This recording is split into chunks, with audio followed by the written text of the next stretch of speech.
from the Same place as trap music, this that first react music. They can't hold me back, I'm feeling good cause I'm black music. Can't nobody touch this, my flow I can't rush this. Put them on silence when I'm talking, you should hush bitch. I am from the heavy base, my bro called a heavy case. Got a couple.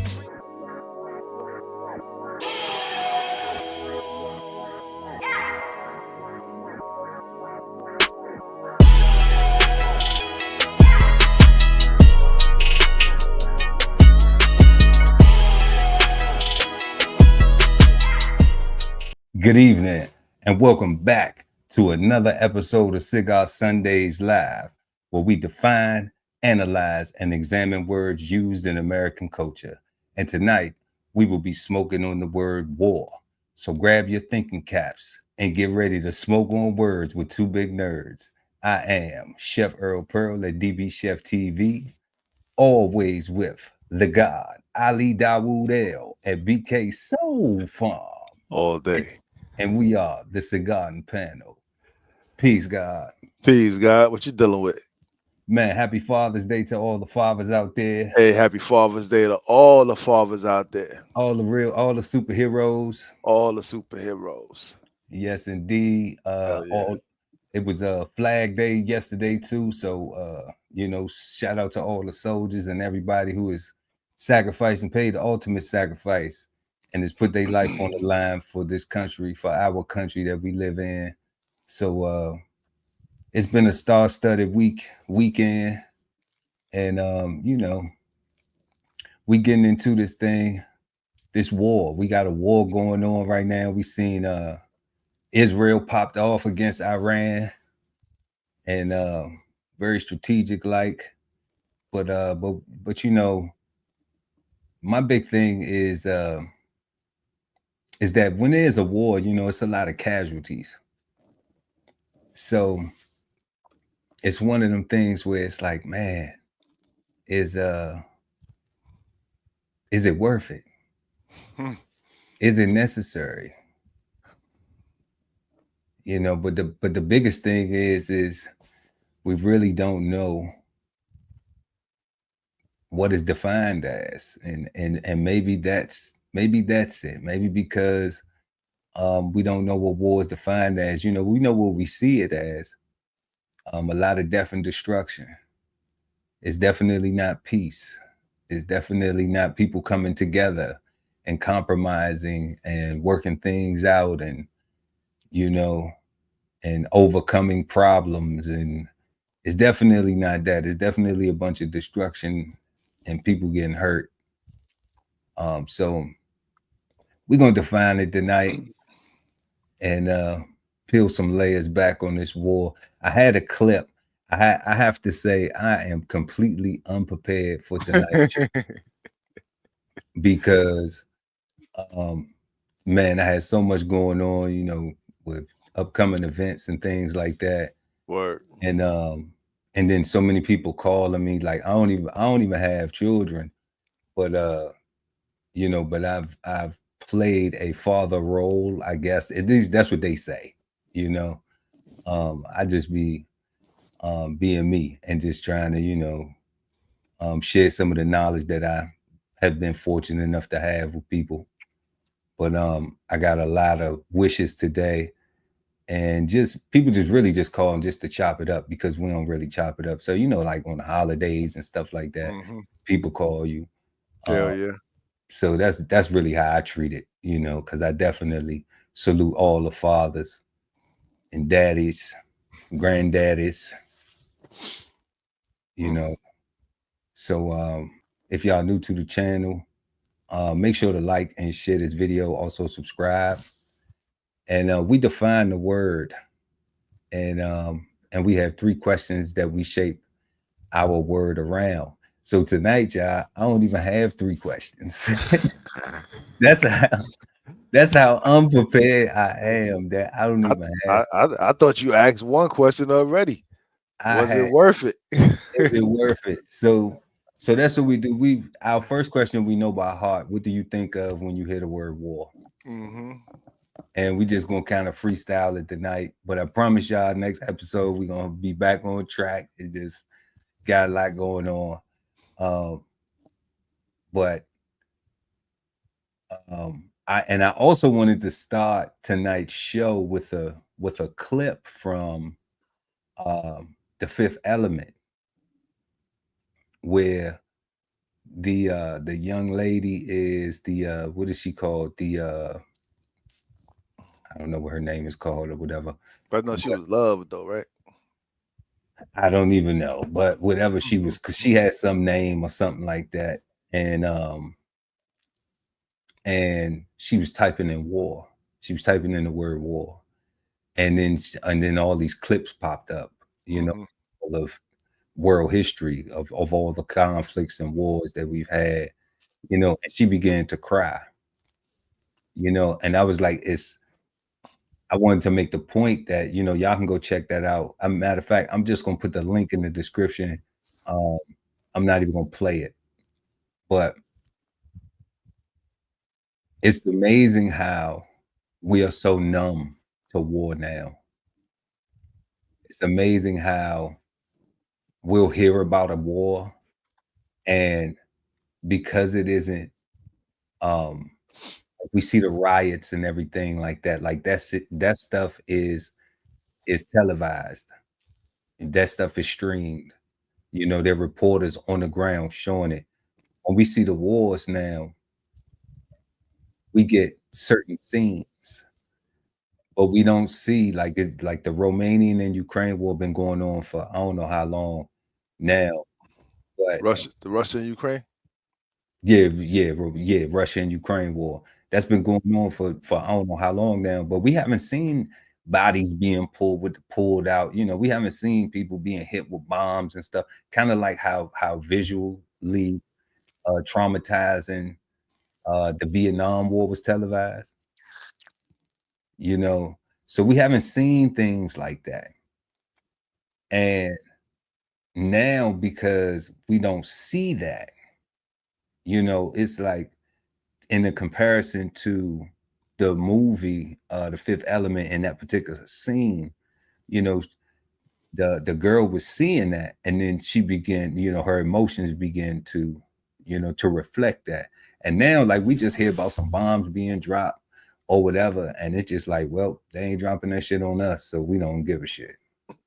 Like, nobody just even cares. Nobody thinks about either side. Either side, either the people getting bombed, the people doing the bombing, the retaliation. So I thought that was real interesting how how it's just numb, like how American society, like, we just kind of numb to it.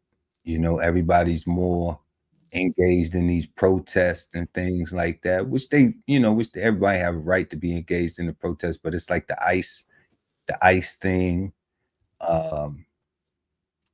People hype about that. People hype about the No King. What was that? The No Kings peaceful protest or whatever. That was something that was going on during the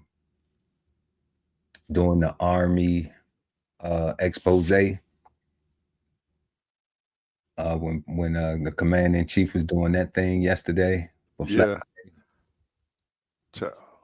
So that it kind of reminded me of, because we haven't seen that. It kind of reminded me of when we see pictures of like the Chinese army or the Iranian military, or the other foreign militaries, and they do their parade and they have military parades. Yeah. It reminded me of that. It was like, oh, okay, so we doing that too now.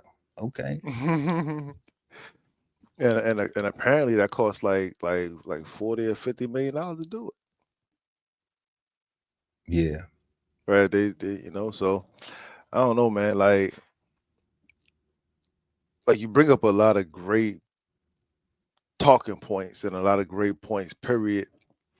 When you talk about the idea of us being desensitized, well, I guess we could just start at is it worth it? Right. The answer to that question undoubtedly will be yes. to the parties that's actually engaging in war, that's not actually in danger, right? To the people that's financing it, and making it happen for the financial benefits that casualties unfortunately bring, right? When you can not play, I don't want to say play, when you can counterpart off of somebody's fear and use their fear to cause them to strike back or to strike first, right? Because you made them flinch, and their response to the flinch is to actually full swing. And now you saying they hit you first, and I'm saying, I don't know. You know what I'm saying? Like, that's perspective. Um, is never worth it to the actual combatants on either side, right? Because the combatants on both sides are losing the same amount of things, right? Neither one of them, doesn't matter which side wins, actually wins, right? I mean, I guess the people that survive win. Um,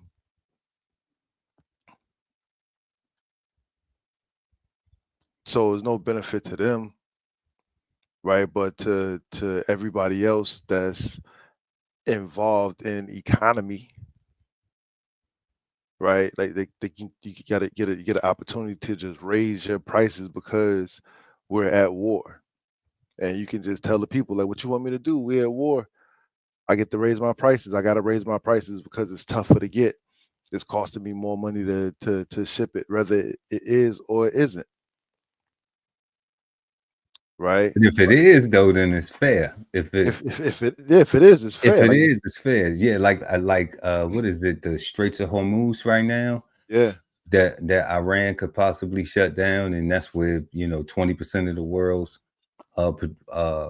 fuel or oil comes correct. comes through. So it's like, if they shut that down, I mean, that was something that Trump was like, you know, warning them to not do, you know. Yeah, but even with that though, like you would imagine prices will go up uniformly across the board at all gas stations. It wouldn't be price gouging, so to speak, where it goes up to, like, now let's say something crazy like $10 a gallon.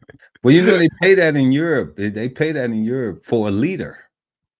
That's crazy, For a right? liter. Yeah, yeah, that's common. That's very common in Europe for a liter, Not even a gallon. We pay for gallons over here. But Yo, but that is, but like not going too far into that, but yeah, like but that point that you made is very valid. Like that's something that really happens, like those things, but other things happen too that we can capitalize on, like, okay, so like I give you an example. So since we talking about oil, right? So if I know that there's a potential for oil to go up based on a conflict, based on a war, all right, then me in my own little world here, and Chef Earl Pearl, all right, I'm gonna say, well, you know what? Let me go look at some petroleum stocks, hmm okay, and some oil stocks, correct. and I'm gonna take what little bit of money. I mean, I don't care if it's $200. If I can turn 200 into 800, then guess what? Winning, I'm winning. Like I don't winning. I don't Eh, need $200,000. Like that's people who don't know that you can make money. correct. That's people who don't understand that it take money to make money, but you don't need a whole lot to make something. You know, you And I just think need the if information and where to put it. You have to be paying attention to what's going on and be thinking like that and be thinking like, yes, it's a lot of people that when they go get gas, it's going to cost them a lot more money out their pockets. when they, you know, it's going to cost them more money to get the kids back and forth to school. It's going to cost them more money to take that vacation. It's going to cost them more money to take that flight. Yeah. Uber, Lyft, it's going to The cost more money. Uber, Lyft, yes, all of these things. Or But Dash, all that. But guess what? I'm going to capitalize. I'm going to buy some gas companies. Hell yeah. You know, because them folks still going to spend. They might not spend as much, but they still going to spend. So, correct. Because I have to do it too. I have to go to the grocery store. I have to go to the doctor's office. I have to go to, you know, see my mom and travel and do things. And so I'm not exempt from having to spend. I'm just saying I ain't going to just be a spender and just be a sucker and just be getting, you know, like, oh man, woe is me. I ain't walking around with my head down, like complaining about shit, because I'm aware that it all has a whole, you know, purpose. It has a whole thing that you can, if you know where to take advantage of the situation somewhat, then you can take that 200, turn it to 800 off of a war, whether you agree with it or disagree with it. Who cares? Because I can't control the war. Yeah, it's happening. Who cares? I didn't tell Iran that they couldn't have a nuclear program.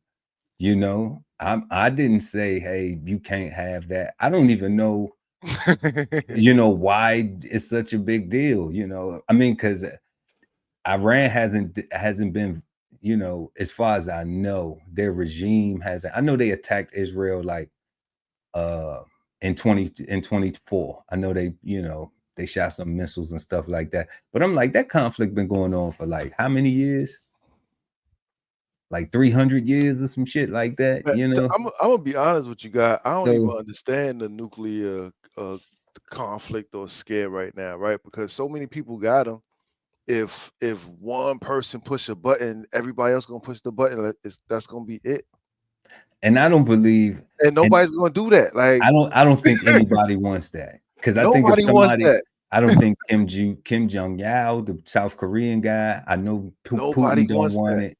I don't think Iran wants it, because they love their children, and they want their children to have life, and they know that is what they have to sacrifice. Correct. You know, so I keep thinking that, you know, that it's just like, okay, well, we'll just use this for whatever reason, and you know, it's a narrative, and you know. So I mean, and you got defense companies like Northrop Grumman and Raytheon. Like, man, I've been owning Raytheon for years. Raytheon been going up forever. Okay. Forever Raytheon been going up. Right. Because what they do, they in defense, they make missiles, but the government budget keep going up. So I look at these things, and that's how I look at it. Like, correct. If they say food prices gonna go up, or this, or we gonna have this or whatever, then guess what? I'm gonna buy some more Walmart. I'm gonna buy Coca-Cola. People still gonna have it. If they don't buy the Coca-Cola, then they're gonna go and buy the Walmart cola. So I'm gonna own the Walmart, and I'm gonna own Coca-Cola too. Because, and I don't need to own 400,000 shares of it, or be a bus, you know, try to be this $200, $200, man, $150. You know what I'm saying? I just need to get in the door and put something on it. You know what I'm saying? And watch it go up. Because people still going and spending the money. They still going to go spend the money in them places. So it's like, you know, only the most undereducated people complain about where they spend money at, because they don't know that they can own where they spend money at. Yep. They don't know. And even in relation to war, like when these things going up and going down and stuff, like you can still, it's still a way to, you know, to be able to capitalize. Like they call it I'm not one of them people that's mad that we a capitalistic system, because I know I can't change it. So like I'm not mad at it, you know. Like I do understand the both sides of the coin, the negatives and the positives, you know, but if I'm not going to die to change the negatives, which most likely will happen, because the things that are considered the positives, the capitalizing off of it, it's like it's too many people who value the capitalizing off of it to protect it for, you know, one rogue person who think they can change the world. Like, it ain't, come on, like, it don't work like that. I'm not living in no fantasy land, you know. Something as simple as like it's easy to say, right?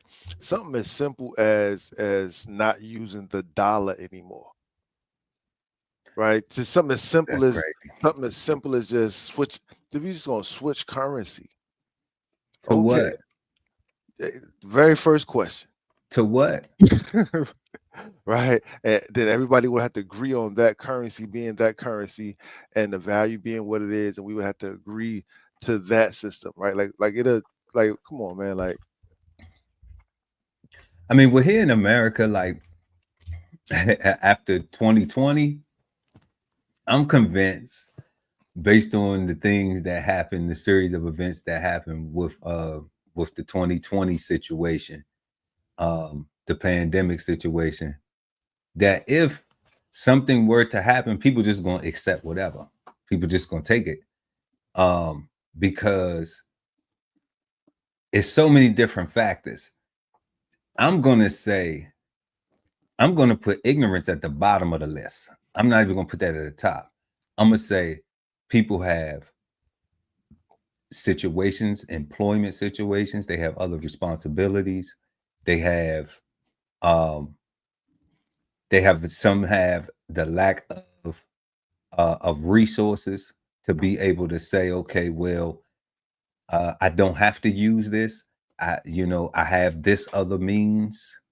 So those are like survival things, self-sustainability things, where it's like, damn, if I'm not prepared because I don't have this over here, then I have to accept this, because I have to maintain this over here. I have to make sure that this stays stable.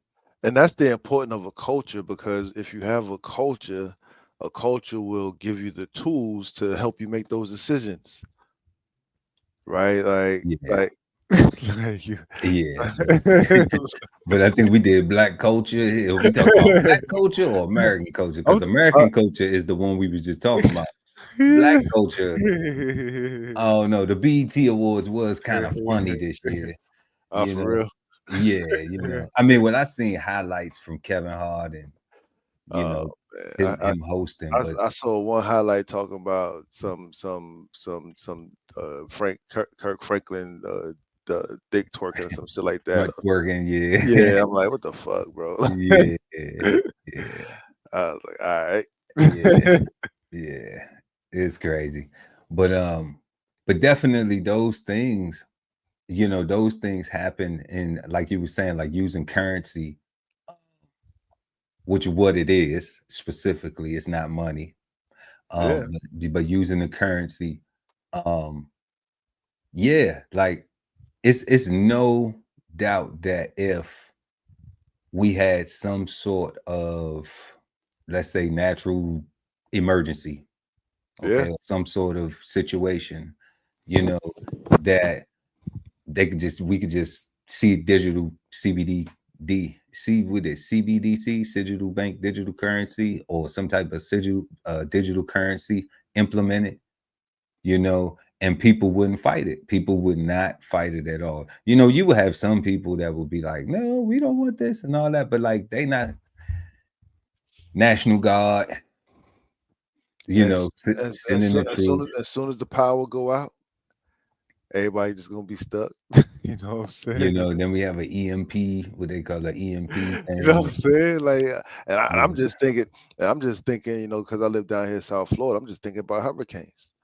I'm just thinking about regular natural nature, just taking your power out, and now all your digital currency can't move nowhere because you can't do nothing. Because you can't transact, right? And like on the topic of that, because there seems to be, because the topic tonight, y'all, is war. We're gonna get into the definition. And I think what we're talking about right now is actually warfare and not actually war, but yeah. It could be, because some people will will rise up against it if that's what war is, rising up against something. We're going to define it. But in that situation, like we have been using digital money since Dentist Club, since the first credit card, So that's a digital transaction. So if anybody's swiping, everybody on their phones doing this Apple Pays and all these things, like that's digital. You're not exchanging any, currency, any, greenbacks, any fiat, no change, no quarters, no nickels, no dimes, none of that. So that's digital already. So that's why I think that a lot of people will already just, they just aren't aware of it. They still think like, oh, I can go to the ATM. Well, what if the ATM's just gone? That's what I'm saying. That's what I'm saying. Banks just say, okay, we ain't doing no more ATMs.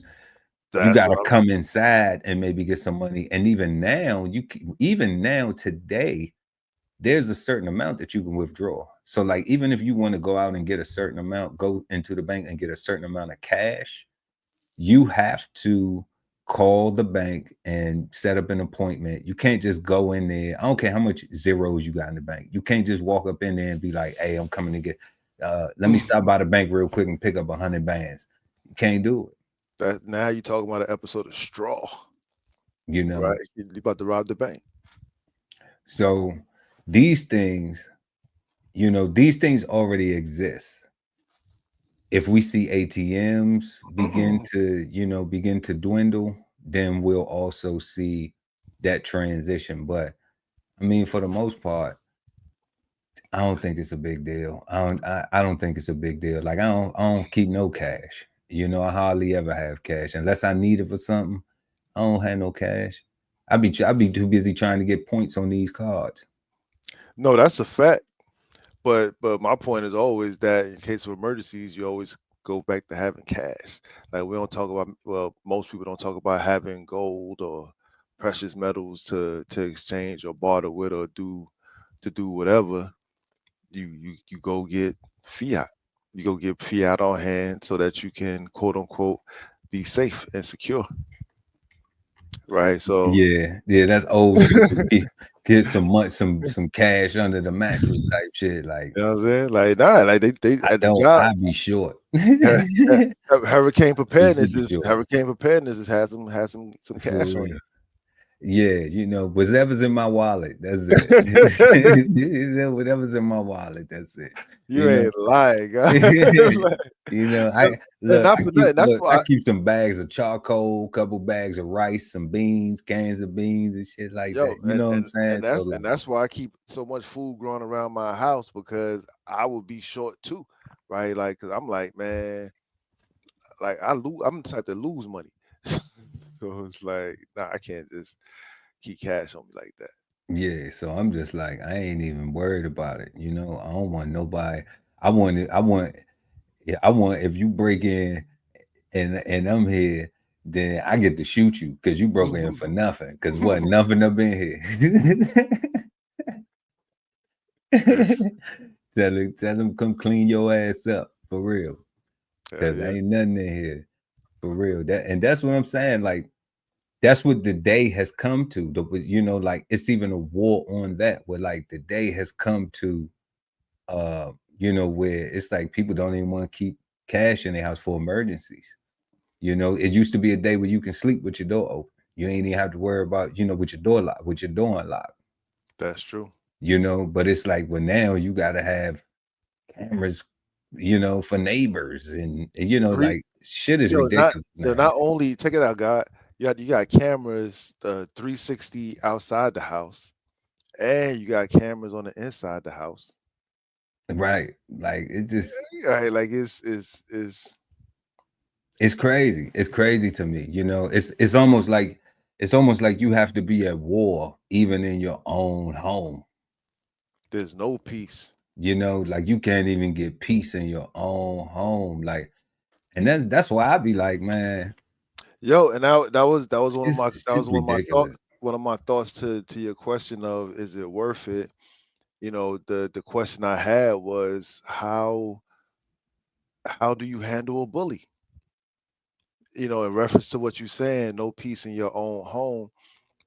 I'm saying a bully is coming kicking in your door, right? Talking about I want what's in here because I'm too lazy to go out there and work and do what the hell you Oh, how do did. you handle them? Right? That's what I'm saying. This is war. You go to Five, war. sixes. Five, sixes. You That's know how what I'm you saying? handle them. That's what I'm saying. Like that's war, right? Like so would it so is it worth it? Like if somebody is constantly saying, nah, this is mine, and you saying, no, this is actually mine, right? And they saying, I don't care what you saying, this is still mine. The bully won't stop being a bully until you resolve that, and y'all might have to drag this fight out, right? And they people might get involved, and your people might get involved, right? All because somebody is trying to take from somebody else. Well, you know, when you realize that you have people in that situation, you know, um, as far as somebody coming in your house, like I don't worry about that. You know, you come in the house, then you bold. You know what I'm saying? You dumb. Like you bold. You know, I would just say if you come in the house, like I'm not doing that. I'm not stupid enough to do that. Hey, You real know, quick. Hey, to the people out there that's doing these kick in the door pranks, stop it. Like it it's is a not. prank now. It's kicking the door prank. Yeah, like it's like a funny thing. Oh no, Right? I ain't seen that. You gotta send me some of that on social media. I ain't seen Right? that because Yeah, like it's part of yeah, it seemed like it evolved from the Kool-Aid Man thing, where they run into the fences and knock people fences over to this kick in the door thing and run it, but like kicking like they kicking the like kicking the door like they trying to get in that mug, right? yeah, And that's dangerous, right? yeah. Because Well, I'm in a state that you can rat you can rat a tat tat through the door. no, So like that's what I'm saying. Like it yeah, warrants that. Like it warrants it, yeah. You know, I mean, right? And I'm not unless it's law enforcement, and if law enforcement come to my door, like you know what I'm saying, like I'm opening the door. Hey, what's going on? Like, so facts. Like I don't have no problem with law enforcement, but anybody coming trying to get inside unannounced and you know unasked, yeah, like it's a no brainer. We're not even gonna play with that. But that's why I was saying, like, I wouldn't do no shit like that, you know. And what we have to realize is that is even, you know, people want communities, but they don't know how to act in communities. I think like some people desire community, but they're used to neighborhoods, you yeah, know, they're used to chaos and shit like that, you know. that's why we did the show about culture and Yeah. trying to figure out that like it's so confusing and everybody got everything mixed up. Like, and that's how we get to what you're talking about right now. Like, I want I want the Huxtables, but I don't. Where's that at? You know, but a lot of times is like, you know, you may have to share that. You may have to be the example, you know. That's true too. You may have to sacrifice some things where it's like, you know what, okay, I'll sacrifice you thinking I'm this or that because you don't know me, you know, and I don't have no ego about shit. Mhm. You know what I'm saying? Like I've been left that a long time ago. If I wanted to be the nigga that you wanted to see, you know what I'm saying? I would show you the worst version because I done been that. And I'm blessed and fortunate enough that I can be here and talk about it without having to go spend a whole bunch of time in jail or lose my life, you know? So that's what I'm thankful for, you know? But I don't brag on my shit, you know what I'm saying? Because I'm not one of them people. I got plenty of homeboys that call me all the time. And I'd be like, man, I'ma holler at you. Because you know why? All they want to sit around it, man, remember this, remember that, remember this, remember. And I'm just like, they haven't grown from none of that shit. They still on that. They come, man, if you need me, I don't need you to do none of that shit. I need you to be what the fuck I'm on now, family. You know what I'm saying? I need you to be, why do you don't want to be on what I'm on now? What we on now is, and I done went to the military, traveled the world, you know what I'm saying? So it's like, bro, like my mind is before I would have been one of them people like, oh man, you know, it's high, Walmart high, the dollar store 25 cents now and all this, and man, and Trump got it fucked up and Biden got it fucked up and everybody. I don't give a shit who the president is. You know what I'm saying? I don't give a shit who your senator is, who your local congressperson is. I don't give a fuck about none of that. I'm watching what's going on. I'm watching this economy because that ain't what they teaching us in school. Nope. Okay. And I'm watching my surroundings because if I have to live there, then I care about the people I live around. It ain't fuck you. It ain't fuck everybody I live around. It ain't, I ain't on that. You know what I'm saying? Because they right there, God. Because you right here, you know, and the type of human I am, because I can easily take a life. That ain't shit. That ain't shit. I could take a life without blinking. Okay. But giving life, sharing life, okay, helping people grow and be better. That to me is something that if I do more of that before my last breath, then I'll feel better about dying. I don't give a fuck about what they think, you know? So the only way that you can do that is lead by example. You know, it's a cliche that we heard, you know, if you want to be the change that you want to see, I think President Obama said, if you want to see the change, then you have to be the change that you want to see, right? Yeah. So I actually do it. The problem is people be so evil and be so fucked up in their own self. They be mad at you for not trying to be like them. And that's why I'd be like, I'm not on your level. I'm not above it or below it. I'm on a different level. But I'm not above it or below it. I'm just on a different level. The way what I exemplify, you can meet me on that level. You can meet me there if you want to. My hand is always extended, okay? But we ain't gonna be on no bullshit. You know, like my granddad used to say, bullshit a baker, you get a bun. Bullshit me, you get none. I just ain't gonna fuck with you because guess what? It in the words of Jay-Z, it costs me nothing to pay you no mind. You know? And if you just an antagonizer and you really don't want to fight, you really don't want to kick a door, you know what I'm saying? Then you ain't no threat. If you really don't want to kick a door, you ain't no threat for real. You know what I'm saying? Just doing it for pranks. Yeah, you just, you know what I'm saying? You just think you got somebody that you can possibly affect, but you ain't got no control over them, you know? So you need to control what you can and build upon that the same way I do. I control what I can and I build upon that, you know? And that's it. That's why we don't be tripping off of who doing what and being all in people business and shit like that. I got so much of my own shit that I got going on, family members and things like that. Like, I don't give a fuck about what, you know, but if we're going to be on community, then like I said, you have to be the example. You know, you have to sometimes sacrifice yourself. And if I ain't scared to die, then I ain't worried about sacrificing myself, you know. But you got it. But don't be a fool. Don't be trying to sacrifice yourself around killers. You know? But if you ain't never been in the trenches before, you know, then you don't know that.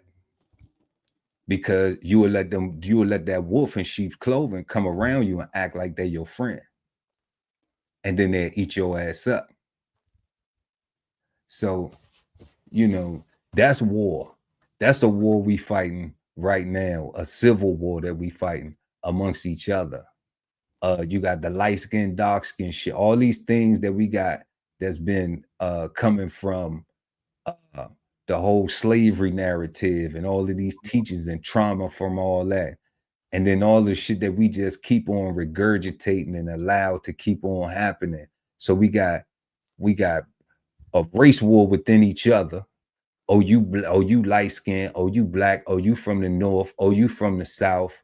Oh, you goofy, oh you lame, oh you uppity, oh you bougie, oh you this, oh you that, right? So we got those wars going on, the ignorant wars. All right.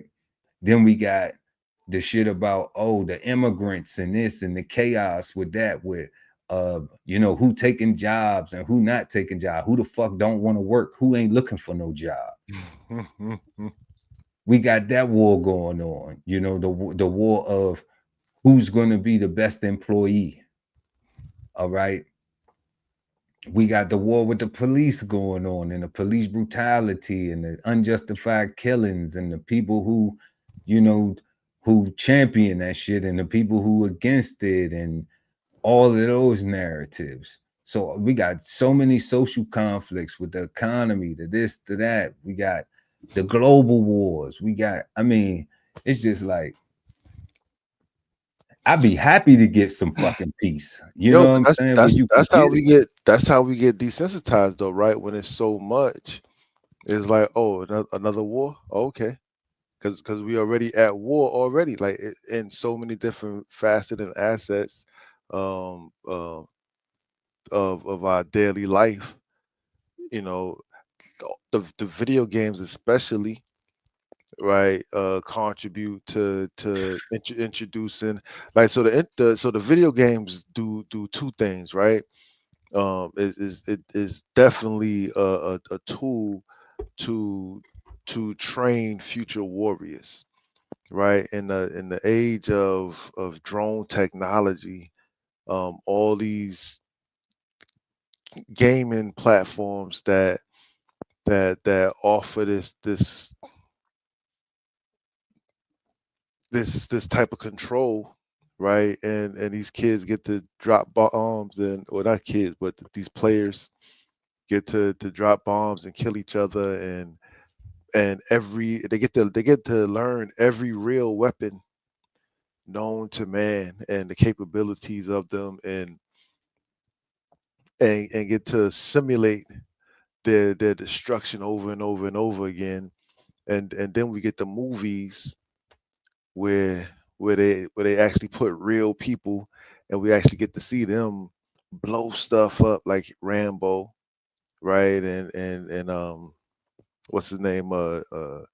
Die Hard with Bruce Action Willis. Jackson, baby. Action, you know what I'm Action Jackson. saying? You know what I'm saying, right? Like, and because they real people, it's like you can see yourself as them, right? And it's like, yeah, I want to do that too, right? So here it is. You go from a video game to a real movie, right? And it's like, it's just, then you get the little stories from your music, right? The music today is marketed to be negatively hot, right? Like it's dumping. Like it got rhythm, it got good cadence, it pop, like it got good memorability, like everything that make a good song. It has all the elements except for pure lyrical content, I'm right? gonna say some love in it. Yeah, so and I said pure lyrical content to be nice, right? Because Now, cause if that shit lyrical, you know what I'm saying? yeah, but it's That shit lyrical. but it's not. It's But lyrical. I wouldn't say it's pure lyrical content, because if you're being told to put out a certain type of music with a certain type of energy, then that's not necessarily pure, right? That's not necessarily your artistic um, um, expression to the world. You're being told what to put out. You're being told which one of your songs should be the next ones to go out. Like, so that's why I say it's not pure lyrical. Like, because if it was strictly just the artist, and man, I can't. Every time I see the video with the young brother going around the room, going crazy, talking about, I kill that nigga, that. Ah, man, I can't think of his name. Um, Which one? yeah, I know, but man, like he jumping up on the table and shit, and just going crazy, and he's putting on a whole show as if he's at a concert, right? And he's on stage, and that's what he's supposed to do in this situation, because he's selling himself, right? and I'm looking and I'm looking at his audience, and none of them look enthused, impressed, like they're enjoying themselves, like they like the content. But all of them decide that this is the content and this is the artist that they want to get behind and push forward and promote to the masses. Like this is the when you watching that on TV, God, that's staged. I think that's how it should go though, right? Like yeah, that's staged. So like they probably aren't enthused. Because they paid to be. They might be seat fillers. Nah, I seen Buddy said that shit happened though. He said I just can't think of his name right now. Like he did the Shmoney dance. What's his name? Bobby Shmurda. Oh, Bobby Shmurda. Yeah. Oh, you was talking about when he was in the boardroom. The boardroom, yeah. Performing when he was getting his deal. When he was getting his deal, right? Like he was trying to, like, those are the people that's deciding and dictating what you put out. No, right? No, that's not right. Those were executives and interns and stuff, and he was going performing for them. He was just doing a performance in a boardroom, like, this your song, do your song. Okay, because his song, he had already dropped that song before. That I know what song you talking about. You talking about the hot nigga song. Okay. I don't know what song it was. It's the hot nigga song. So like he had already dropped that. He had already done that. He had already done that. So what he was doing was just showing them like how he would perform at a concert or how he would perform this song. And that, and that just sealed his deal. That song was completely new to, I'm sure, new to all of those people. And that's why they had that glaze in it, because they probably never heard the song before, versus some people who his partners and shit who he was around, the whatever, that GS9, that crew, all them guys who he had been performing in Brooklyn in the spots and everything, the community, they knew the song, So if we would have been watching the people in the community being entertained by the song, they would have been singing it and jamming, no different from a Mary J. Blige concert, no different from an Aretha Franklin concert. I don't know if what you're saying changes my point, right? Like, or maybe it might add to the pure lyrical content, right? Because they really be out there killing niggas for real, right? I mean, he went to jail for that shit. You know what I'm saying? Which is worse. Yeah, they went to jail for that shit. Which is worse. Which is worse, right? Like, I don't know, man. Like, I don't like that shit. I don't like that shit either. I don't like promoting gang violence and none of that. I don't like killing other young brothers. You know what I'm saying? I don't like it. Yeah, I agree. We agree on that. But just from that perspective of that particular situation, it's getting misinterpreted because a lot of people never been in a boardroom trying to sign a record deal. A lot of people never been potentially about to get signed by executives. And to your point is exactly right. They will tell you to make songs like this or make songs like that. But in that particular case, he already had that song, because he haven't had no songs other than that. He came with that. Yeah, that's no diss. You know what I'm saying? Bobby Shmurda. I don't know. Like, he haven't had no bigger song than that. Hot Nigga was his biggest song. He haven't had no other songs bigger than that. I ain't gonna lie. I only know the young brother from his interviews when he came home. And I liked the fact that he was from Brooklyn and he was getting a new chance, and he seemed like his interview seemed real authentic in his expression. So I was drawn to that. I never actually pushed the play button though. But then I seen that video and I was like, yeah, I'm glad I didn't. That's not what I'm into. Yeah, I mean, put it in place where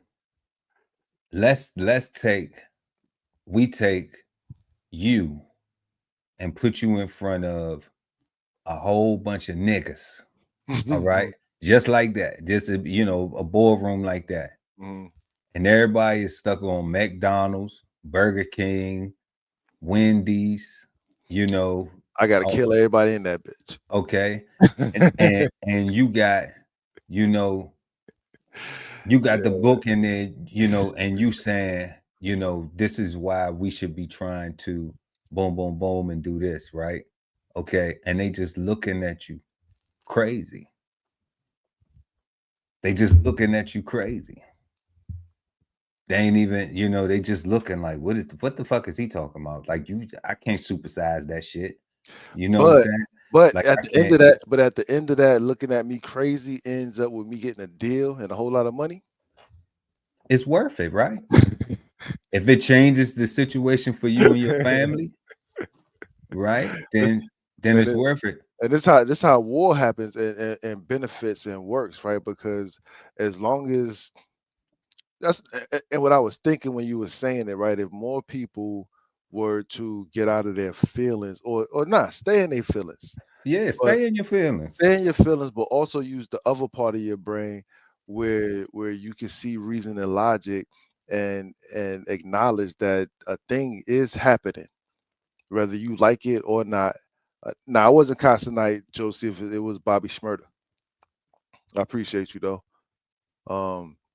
A thing is happening, and because a thing is happening, and there's a way for everybody to benefit, not just the quote unquote powers that be.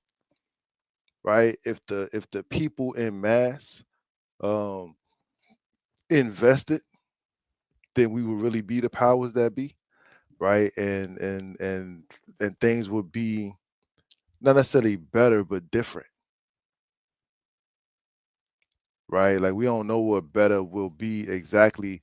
Like it's too many of us that are different in the first place to know what better could possibly look like until we decided on some standards. Right. So that's why I said it'll just be different.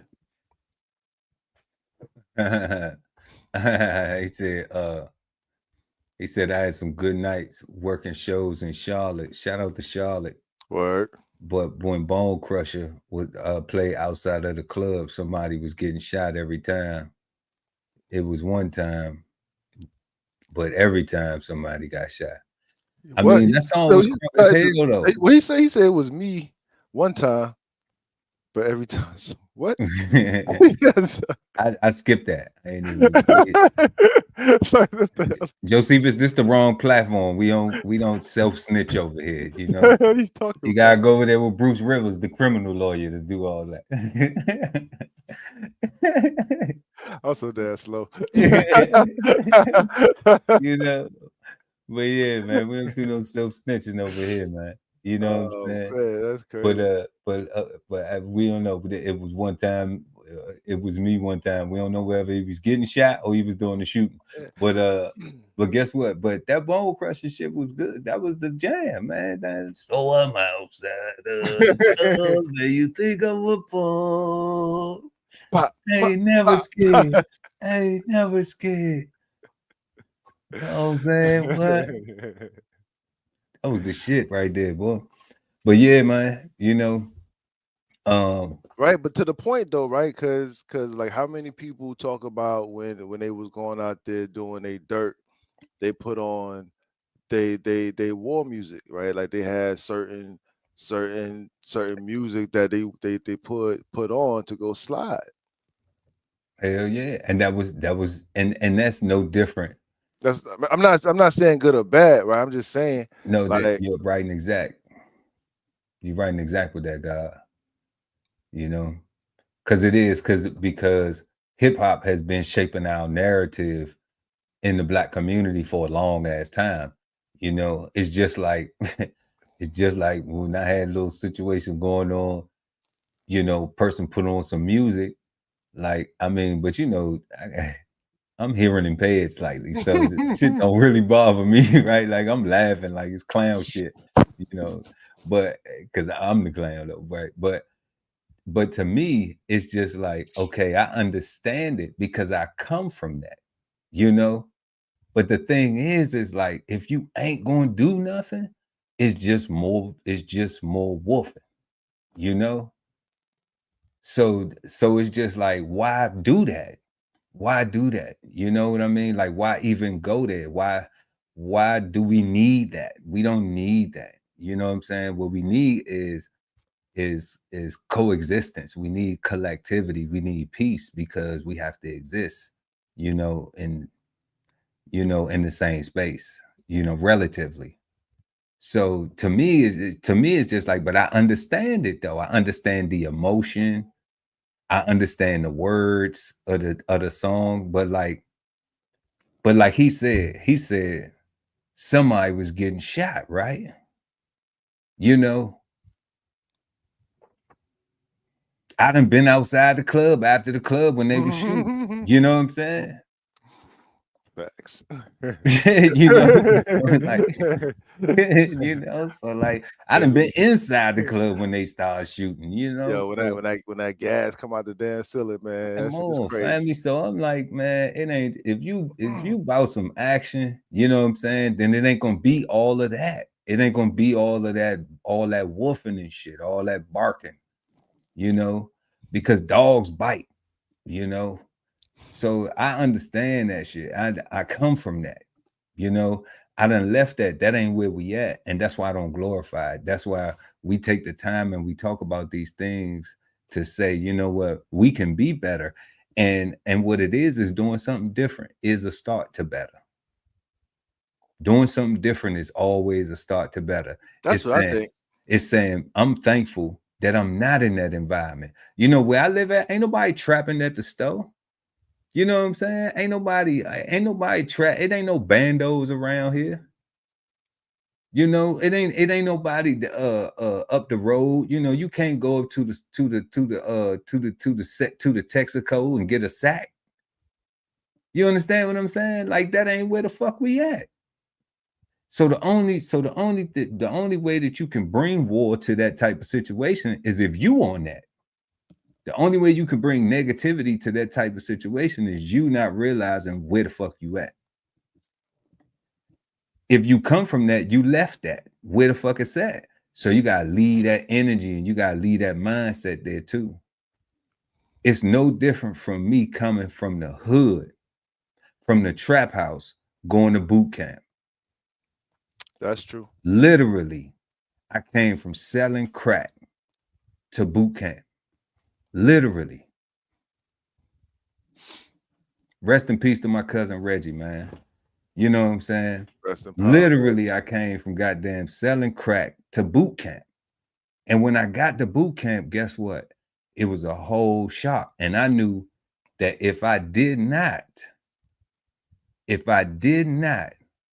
find a way to change my mindset, to acclimate, then that's what I was going back to. Not because I had to go back to that shit, but because I was comfortable in that environment. Because I thought that was what we supposed to be doing. I thought because I didn't have structure around me that I was listening to. I ain't saying that they won't trying to say, you know, hey, you have these opportunities and you have this stuff that you can do, but I won't listen. I ain't want to listen. I wanted to do what the fuck I wanted to do because couldn't nobody tell me shit. I was grown and I know every goddamn thing. See, that's where I was different at, right? Because where I wanted to do what I wanted to do, I was never comfortable in the hood, right? I wasn't comfortable with the hood. Like as far as doing hood activity shit, like I wasn't comfortable with that shit. Like it always seemed, didn't seem like it always ended up it always ended up on some negative vibrations, right? And even when it was supposed to be fun, so I was never like I remember like I can remember vividly sitting on the stoop telling him, man, I can't wait to leave, man. It ain't nothing waiting for me um after this. Like everybody is. I saw myself doing the exact same thing as everybody else. I couldn't see past the block actually. Right. I couldn't see no college. I couldn't see no vocational. I couldn't see how I was going to take care of myself other than being on a corner. And like I said, that was not comfortable to me. Right. Because I didn't trust none of them cats because I wasn't built like that. I wasn't built.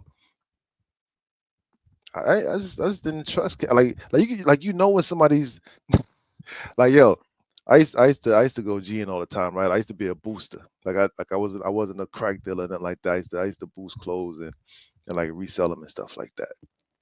It used to be a thing, right? They used to have these cats, low lives. Their whole thing was polo everything. I Polo remember everything. Yeah. polo I was a everything, low life. right? Man, I couldn't handle it, Polo right? everything.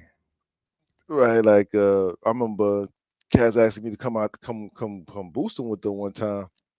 I just got this vibe, and I was like, "Nah, I'm good." So they snatched up my man Reggie, and he wound up going with them, right? And everybody come back later on that evening, everybody but Reggie, right? They wound up pushing Reggie down, and Reggie the one got bad, so everybody else can get away. I'm like, see, if you They ain't told on him. You said they told on him. now they pushed him down so he can get caught, right? Like that's how they do it, right? Like So, they, so who he went with, his yeah, his, like his so-called his friends, yeah, right? who he went stealing shit with, Because he wanted they to be down. they pushed him so he get caught and they could get away. Correct. And those are the vibes that I It's felt. I part of felt the like game. they wanted to push me down. I was like, nah, I'm good.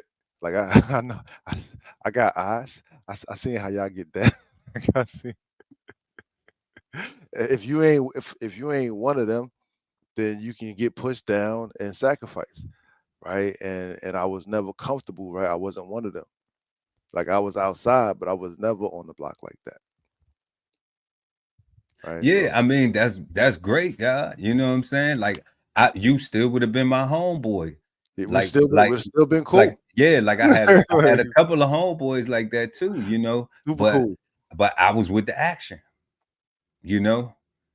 Like that's the difference. Like I was just with the action. Like, you know, shout out to all my guys that, you know, that was like that would even tell me like, man, you don't need to be doing this, but I wasn't listening to nobody. You know what I'm saying? If I'm not gonna listen to my mama and my daddy, you know, It's a I wrap. ain't even had my granddaddy. You know what I'm saying? My grandmama, but my uncle wasn't listening to my grandmama and granddaddy. My older cousin wasn't listening to their mamas, my uncle, my grandma and granddaddy. You know what I'm saying? And I ain't had no dad in the crib. You know, I had my stepdad for a while, you know, but he want my daddy. So I'm like, shit, after a while, after mom can't beat you no more, after mom can't spank you or the threats don't work, you doing whatever the fuck you want to do. That's how it works. You know, in a single That's true. parent household with your mama only. Now I don't know how it worked if you grow up with your daddy. You know what I'm saying? Because I knew some guys that grew up with their daddy with single parents, and they had a lot more discipline. It was a lot more shit they wasn't doing. You know what I'm saying? I know that for a fact. But all my guys it was just them and their mom at the crib, we was outside. Like with the youngest call, the jits call nowadays, being outside, we was outside all the goddamn time. That's why now, like, I don't have no problem with not that. When I'm outside, this is what I realize. It's a war outside. Okay. So when I'm outside, I have a purpose. I'm going from A to B, or I have something that I'm actively engaged in. That's the difference. Not saying that where I'm at, I can't go sit on my porch and relax in my chair, you know, and watch the sunset. I could do that too if I feel like doing that, you know. But that's because we have been fortunate enough to do things, make better decisions, and put ourselves in a situation where we got a rocking chair that we could go sit on, Mm-hmm. you Hell know, yeah. Hell yeah. because we value having that. We value that being a place when you going outside, you know. So it takes, you know, not that, and that's why I say, like, sometimes all the time. You know, you gotta be the example, whether it hurts or not. You know, I ain't gonna let nothing kill me. You know, I got enough vices. I got black and mild vice. You know, so I got enough vices. That's it. And I manage that. You know, if I go off of black and mild, I'll be happy. Hey, that's something. That's something I was enjoying. You know, like that's it. You know, but it's a war going on outside. So you got to be aware of these things. You can't just be willy-nilly, or you can. You know, you can, because a lot of folks just get old. You know, they don't learn shit. They just get old. And they be the same way they was when they was 15, 16, at No, and not to knock it, 55, 65, you know. and not to knock it, right? Some people are just background characters. Some people just background characters. What's a right. background character, guy? What's that? The people you talk about just get old, that just live their life and don't mind nobody else's business and just do them, right? Like, and they not. Nah, see Nah, now like, now we giving these people credit for minding their business. You know what I'm saying? Maybe that's the ones you know. All the ones that I know that's that age, they'll still fight somebody. They still talking about they gonna fight somebody. They still talking about they'll whoop somebody ass. They still talking about they gonna fuck somebody up, or they ready to do this or do that. They still funny. ratchet as a motherfucker. You That's know what I'm saying? that's terrible. Not thinking about consequences. Not most of the people that I know, they do not have a quality of life that I would want to exemplify myself after. Yeah, nah, Okay, we gotta think about consequences always. real shit. So, you know, I don't know if you know some people who 55, 60 and still think they 18, 17 years old. You know what I'm saying? But No, cause nah, and it's and and they this and they models to say, hey son, you see them? nah, son. Like, Yeah. so I only deal with people that's above board in the first place. And and anybody that appears dangerous or unstable, I remove myself from, right. And there's no slight on them. I'm just saying I can't deal with that, right? Like, my anxiety Yeah, that's can't. it. my, Man, my anxiety can't handle it. So yeah, you know what I'm yeah. I'm not above it or below it, but it ain't on my saying? level. I'm just someplace Yeah, else. yeah. I'm someplace else. I ain't above it or below it. All You right, like, know? I'm not knocking it, right? You do you, live your life the way that, like, I'm pro everybody living the life that they want to live, as long as it don't bleed over onto somebody else. Like the sister that just passed, Ananda Lewis, right? She just passed from breast cancer. Rest in power, right? Rest in power to Ananda Lewis, and fuck cancer. Fuck breast cancer. Man, motherfuck cancer, right? Like, and what she said later on, like towards the end, is how much she regretted not getting, what do you call it, mammograms, like getting tested Yeah, getting for a it. mammo. This Yeah. is a test, I think, right? Yes. Um, and how and what her reasonings were, right? And and it's like, she had a solid reason for herself that she made up, that was logical for her, right? She said she's seen her moms get the mammograms all the time and still get breast cancer. So in her mind, getting a mammogram didn't help. So she gonna do things differently and live life differently. And things wound up, turning out to where she get breast cancer, and it got bad, and she wound up losing her life. But towards the end, she was like, I really wish that I would have got those mammograms. And I'm like, man, like, that's crazy. You know what I'm saying? Because we make these decisions and we really don't be meaning them, right? Like we make decisions, and we want pity later on. And and I like that sister, because when she was going out, she owned it. She was like, nah, like I wish I did, but I didn't. You She know, took accountability. Like, she took full accountability yeah, and put the word out like, look, you can take accountability too. You can stand on your principle as well, but just know that you can die from your choice. And if you're not really not interested, but if you're not really willing to die for your choice and you want more time, then you might want to make a better choice. absolutely. Right. And I think that's an informed and responsible message, not preaching make sure you get a mammogram, make sure you get a mammogram, or don't get a mammogram, because like it's not one way or the other. Is giving informed just information, right? Like it's just I don't know, man. It's just like people don't be meaning the shit they be saying, and then when they get what they say, you write a check your ass can't cash, something like that. Yeah. Yeah. Yeah, we in the era. But see, but you know what, God? Yeah, people on that note, yes. Please, everybody out there, make sure y'all get to that doctor fucking and right. get checked. Everything. You know, at least twice a year if you can afford it. You know, I don't know with Medicaid, Medicare, any of them things.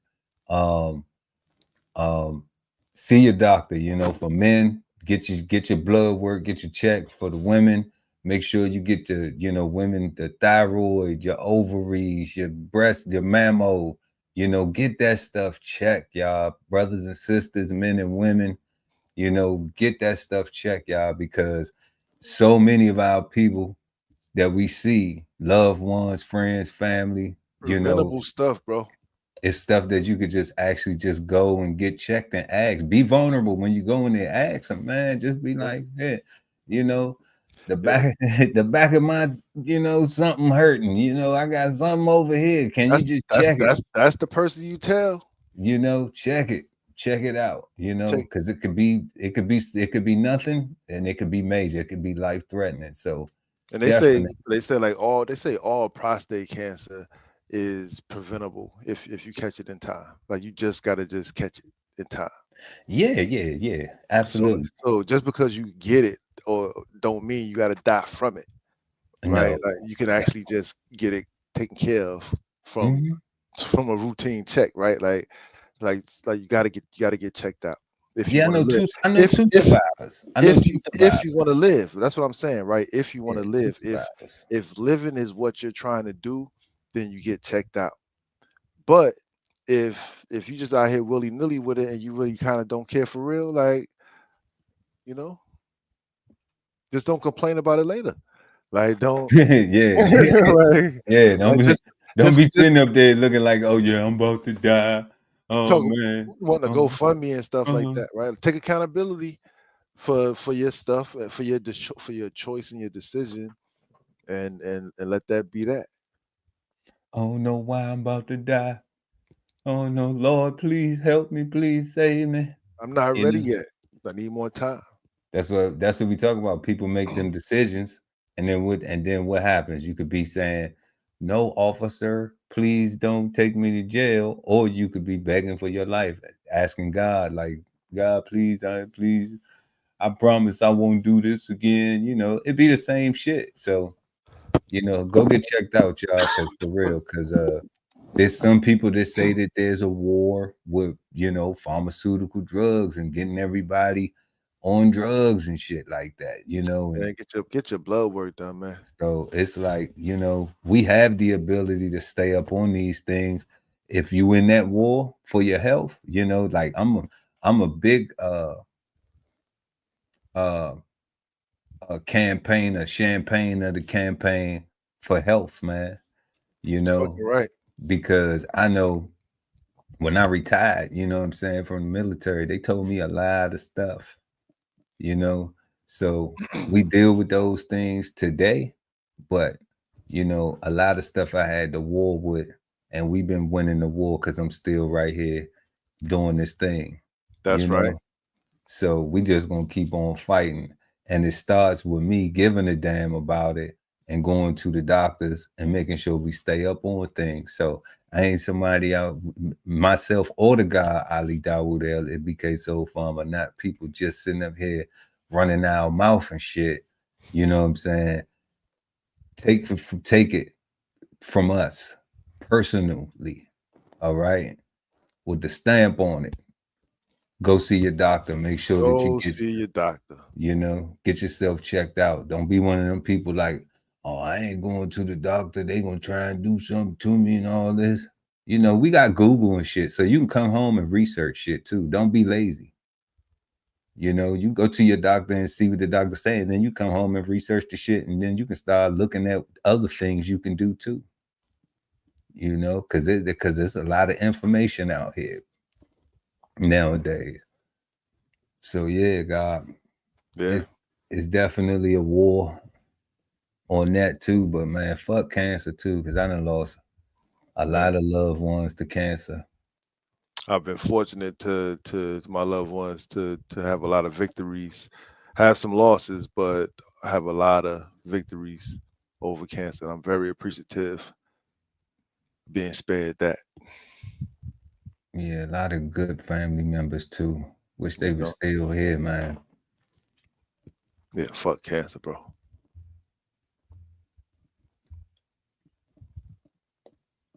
So we definitely, y'all, we talking about war tonight. We're gonna ask another question right now before we even get to the definition, because the conversation going pretty good. Can peace be achieved through war? Can peace be achieved through war? Can peace be achieved through war? Let us know in the chat what y'all think. Do y'all think can peace be achieved through war? Is that even peace? The fact that you have to go, the fact that you have to go to war, is that even peace? Yeah, I guess you got to define peace first, right? And once we say what peace is, once the war is over, I guess the question is, do we have that? And I guess then we can say yes or no, right? But that's a good question. I heard that saying. I can't think of where, so I don't want to just label it, but I've heard somebody use that recently. You know, peace through war. Mm-hmm. And I was just like, that is the most backward ass shit that I ever heard, but I don't know. You know, maybe. But that goes back to my bully thing. There's some logic to it. I don't know. That goes back to my bully thing, right? Like when somebody is trying to take your stuff, right? Because and I'm saying, so the only aspect of war I can accept is one person or one group of people trying to infringe on another group. I cannot fathom two people agreeing to go to war. You know what I'm saying? Like, two people agreeing to go to war. Yeah. We're gonna pull that back up, Josephus. You said two people agreeing to go to war. Like in my mind, like I can see somebody, I can see a quote unquote dominant society infringing on a lesser society or on another society, and other society fighting back. I can see that, but what I can't fathom are both societies saying we just want to fight each other. Okay, so if they have a purpose though behind it, then it's not just saying we want to fight each other. So what kind of purpose could it be? Like, so popular. Okay, let's go down the list. So the question the guy Ali Dawu El that Big SO Farm is saying, y'all, is that two people, he can't see two people agreeing to go to war, two parties agreeing to go to war. All right. So the factors that we would have to have in that is, okay, they wouldn't just be doing it casually. They were trying to do it for some reason. So let's say population control.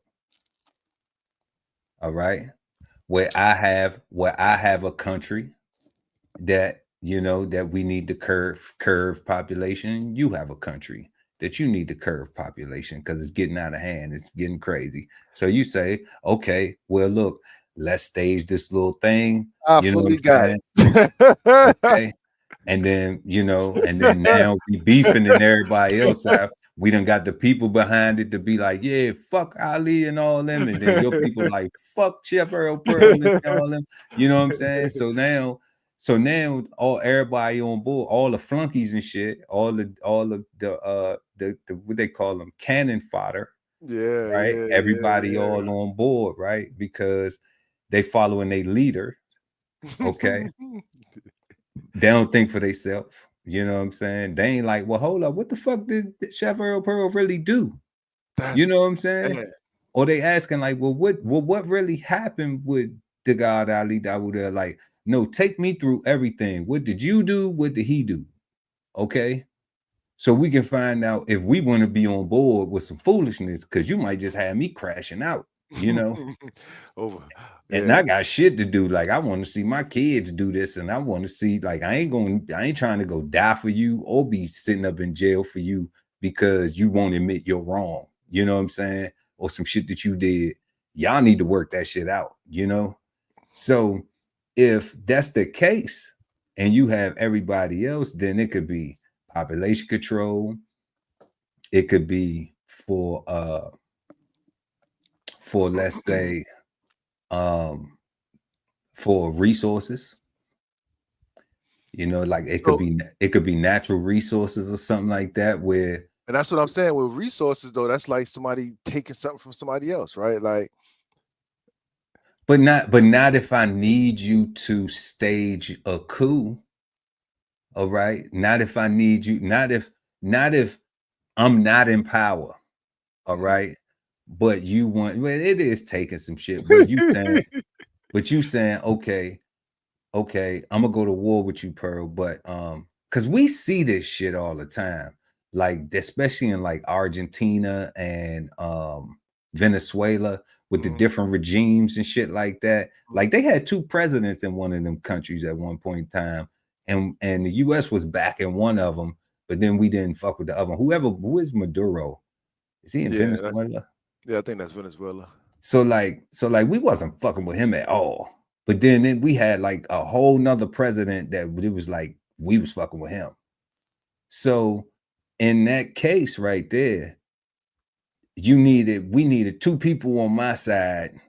You know, we needed me to beef with somebody in there with Maduro. We needed enough people for me to galvanize the people to be the opposition to Maduro, you know, and then you come in and be like, all right, I'm gonna give y'all all the weapons, all the resources, all that shit. Y'all knock him off. And then now when we get in there, now we're gonna do these deals with you. Okay. So that would be a reason to, you know, to say, okay, agreeable war. Now you're right. You're right. It sucks though. You know, I Like mean, we I live in this shit though, God. I was fully not supportive or understanding of the population control, because when I think about resources, and I'm like, all right, if there's only so many buffalo and we outnumbering, or our population over here is growing to where the current population of buffalo is gonna dwindle just from us, and they got a whole bunch of people over there that also like to eat buffalo, man. We're gonna have a whole nother problem way before. So let's control these numbers before it get bad. So I understand that, but once you start talking about governments backing other things and making deals and like all that, just sound. I mean, it sound right. It's just so evil. I mean, I'm dealing with the reality of it is Yeah, that people don't control militaries. The regular people don't control the military at all.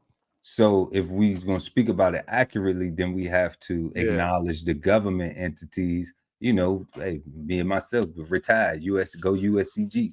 You know, and shout out to all the troops out there serving.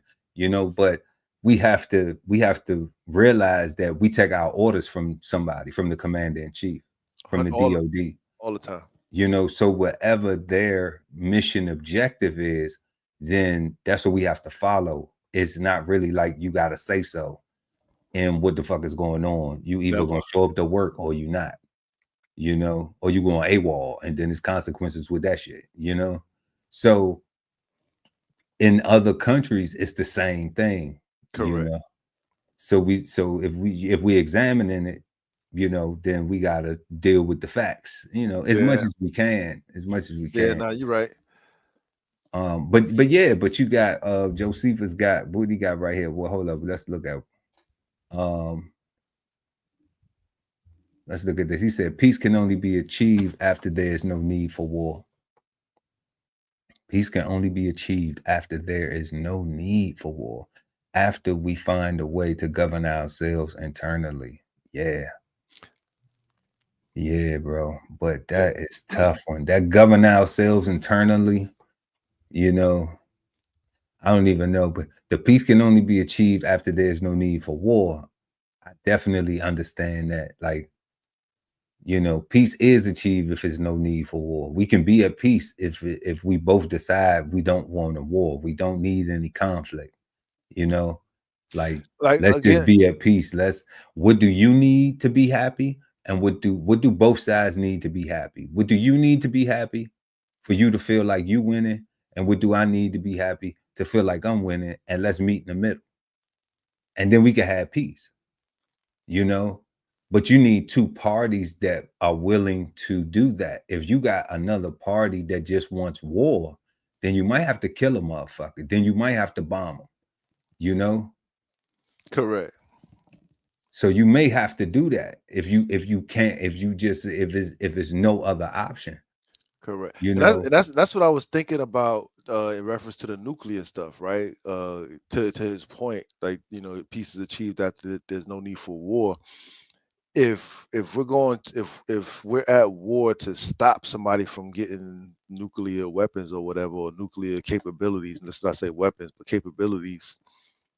That's why I said I don't get it, because you got so many people that already got it, and if one person push a button, it's up, right? So if there's a thought that somebody, as soon as they get a capability, the first thing they're going to do, or one of the things they're going to do, is push the button, then you might as well just take them out now, and not even play with them, right?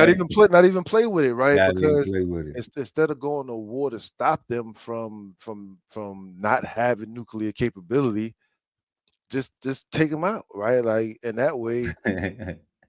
That's so fucked up, because it's other innocent, it's casualties. We saying casualties. Nope. There are no casualties if we're saying that there is no way that these people will not push the button. But is it everybody? That's what I'm saying. Just like those people. Now that's the question, right? Whoever makes that determination, that's the question that they got to ask. Because when you drop the bomb on the house, you kill everybody. And for me, for Ali, if I'm saying in reference to Josephus' point, and even to mine, right, to make it so there's no need for war, I would be on some old killing everybody so that nobody be able to get mad later and come back. Get mad later, right? That is the war strategy, though. Like, you might as well go ahead and get the this and that and that one. You know what I'm saying? Like, you know, you can sleep peacefully, right? Because I want to get to peace, right? And because the people that already got nuclear weapons or nuclear capabilities are already not pushing the button. Yeah, like, and that's you know, if we specifically talk about Iran, which we are, Iran and Israel, like I just haven't seen Iran. We haven't seen them, you know, promote we want to get nuclear weapons so we can blow up the world type. You know what I'm saying? You know, like I haven't seen, like, in all the news I've watched, like, and all the, you know, all the military intel and things like that. You know what I'm saying? Like, I just haven't seen it. That's like what they want to do. Like, they haven't said that, right? You know, I do think that they want to use it as a like, look, we got it now. A threatening device. Yeah. Yeah, I think they want to be like, hi, well, we got the shit too, because they see how Russia has it, they see how we have it, you know, and they want a position, economic positioning on the global stage. They want to be able to stay warm in the Cold War. Yeah, you know, but I haven't seen them, you know, posturing like that, because now what is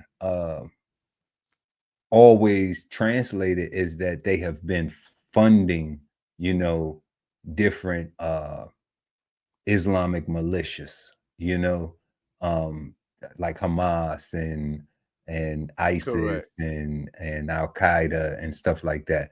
So they have been, you know, funding those groups, you know, but it's almost like to the point where, you know, because people never look at a map.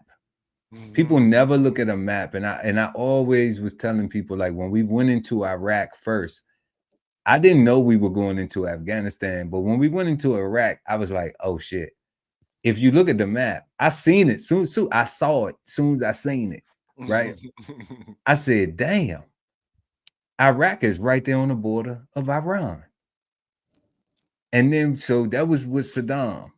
And then when we had 9/11 with bin Laden, and we went into Afghanistan, I said, we strategically positioning around Iran. I ain't no fool. I don't know when we going to war with them and how long it's going to take, but this is what we doing. And I knew that that's what we was doing, looking at the map, you know? So I'm not surprised that shit is the way it is now. Today, what we dealing with, I already knew we was gonna have a conflict with them. I just didn't know when, how it will play out, because they got a lot of nuclear reactors. So I ain't know if they ever would get nuclear power and shit like that, and or a nuclear weapon, you know. But I knew that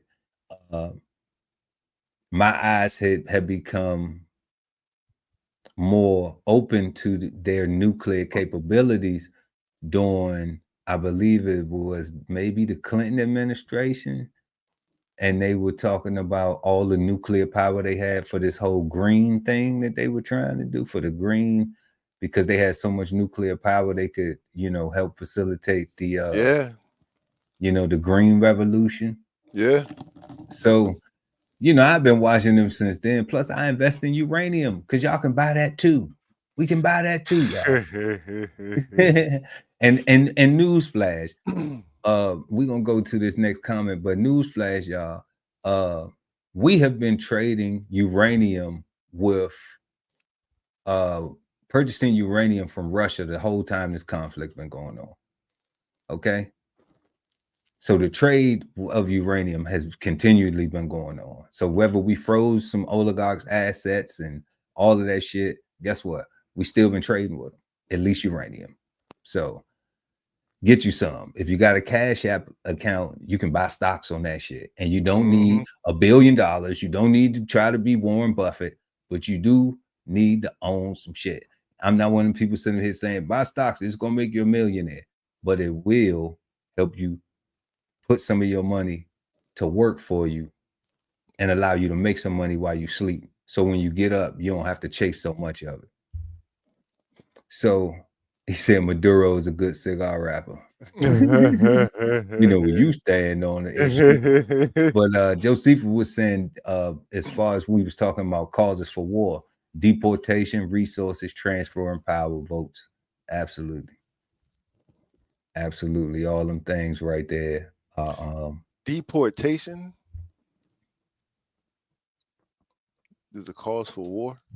I don't know. Deportation. I don't know. Elaborate on that a little bit, Josephus. Shout out to Josephus Comedy in the chat.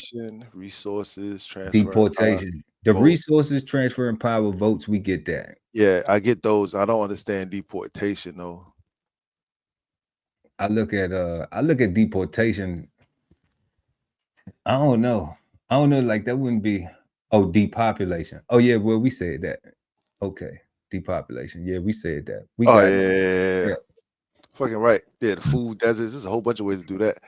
Redlining, yeah. increase prisons. And he said the poppy fields and lithium, and you'll find war. Yeah. Actually, the biggest lithium field is in South America. The biggest lithium on the planet is in South America. I think in South America. I can't call which country it's in. I want to say Peru. They got wherever them salt flats is. Is it them salt flats in Peru? They got the biggest lithium. They have the most lithium in ground on the planet Earth in Peru.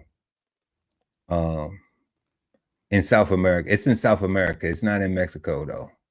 It's not Mexico. It's in South America for sure. Wherever them salt flats is.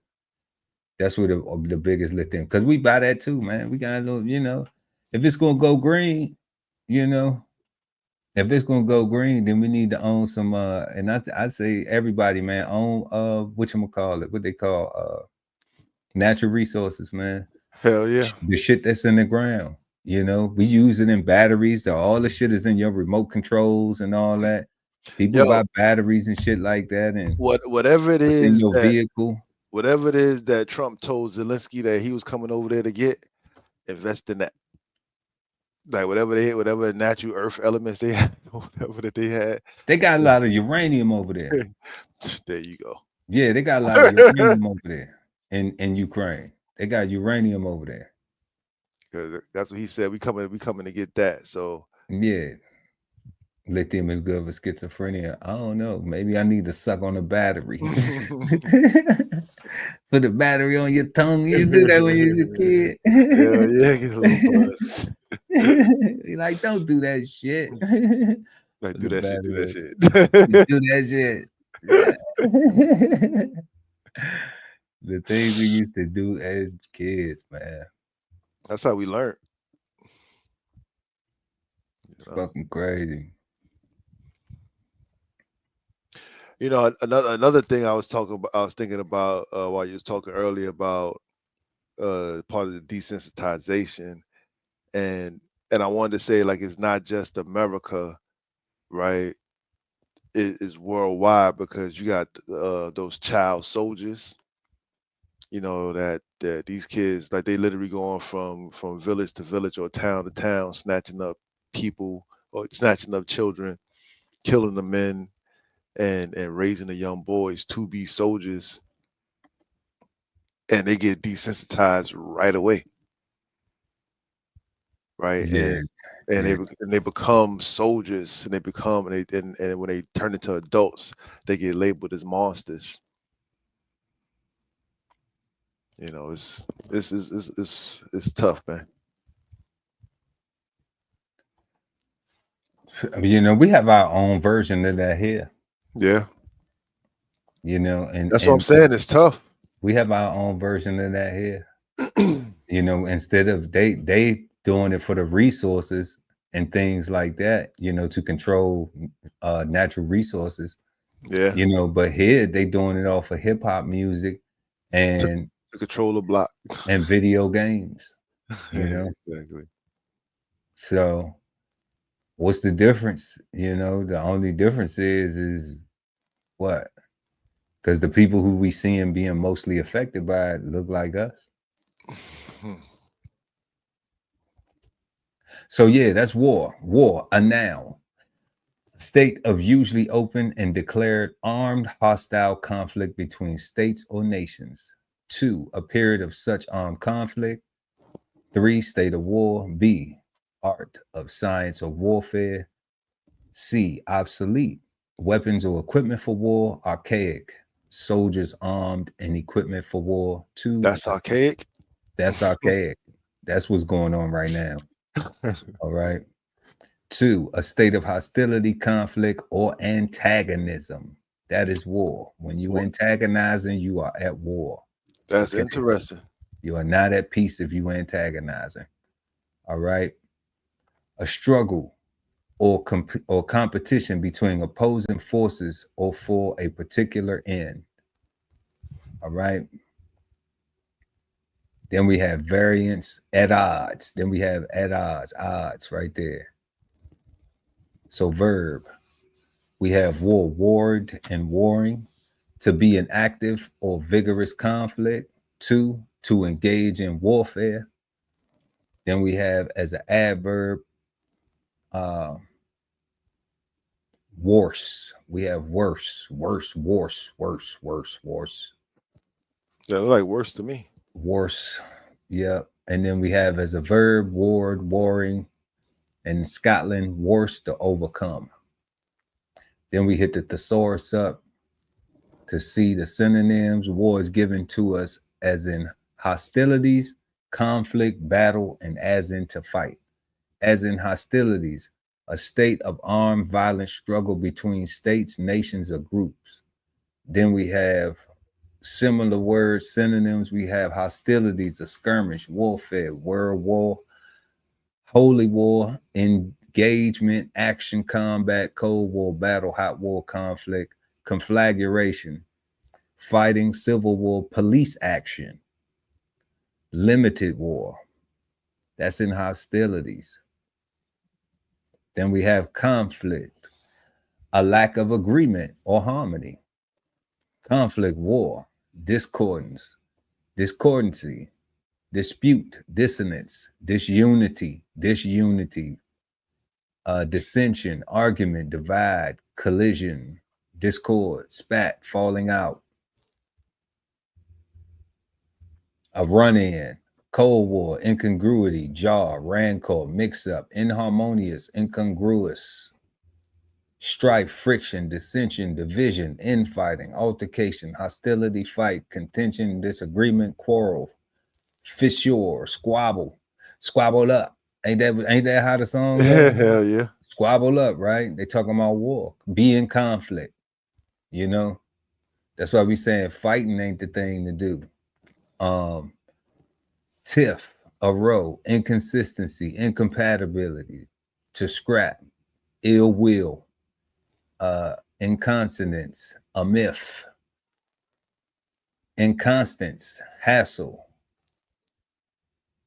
antipathy, incongruence, wrangle, antagonism, animosity, enmity, bicker, brawl, competition, inharmony, debate, dissonance, disunion, disharmony, variance, clash, dissent, schism, discord. Then we have as in battle, an earnest effort to superiority or victory over another. Battle, struggle, duel, contest, combat, ball game, sweepstake, debate, friction, disputation, argument, disagreement, dissension, controversy, discord, quarrel, grapple, sweepstake, showdown, clash, strife, confrontation, conflict, rivalry, warfare, competition, contention, match, dogfight, tug of war, face off, dispute, collision, horse race, nail biter, row. And then we have as a verb, war as in to fight. Fight, resist, present, conserve, picket, wall, guard, shield, screen, forefend, cover, palisade, secure, buffer, ward, defend, avert, preserve, oppose, battle, contend, withstand, save, protect, fence, safeguard, fend, keep, and bulwark.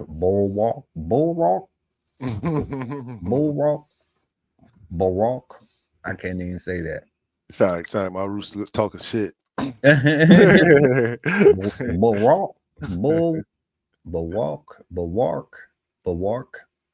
Bulwark. He made that noise and a scrap usually follows, either jumping a chick. Yeah, that's something different right there.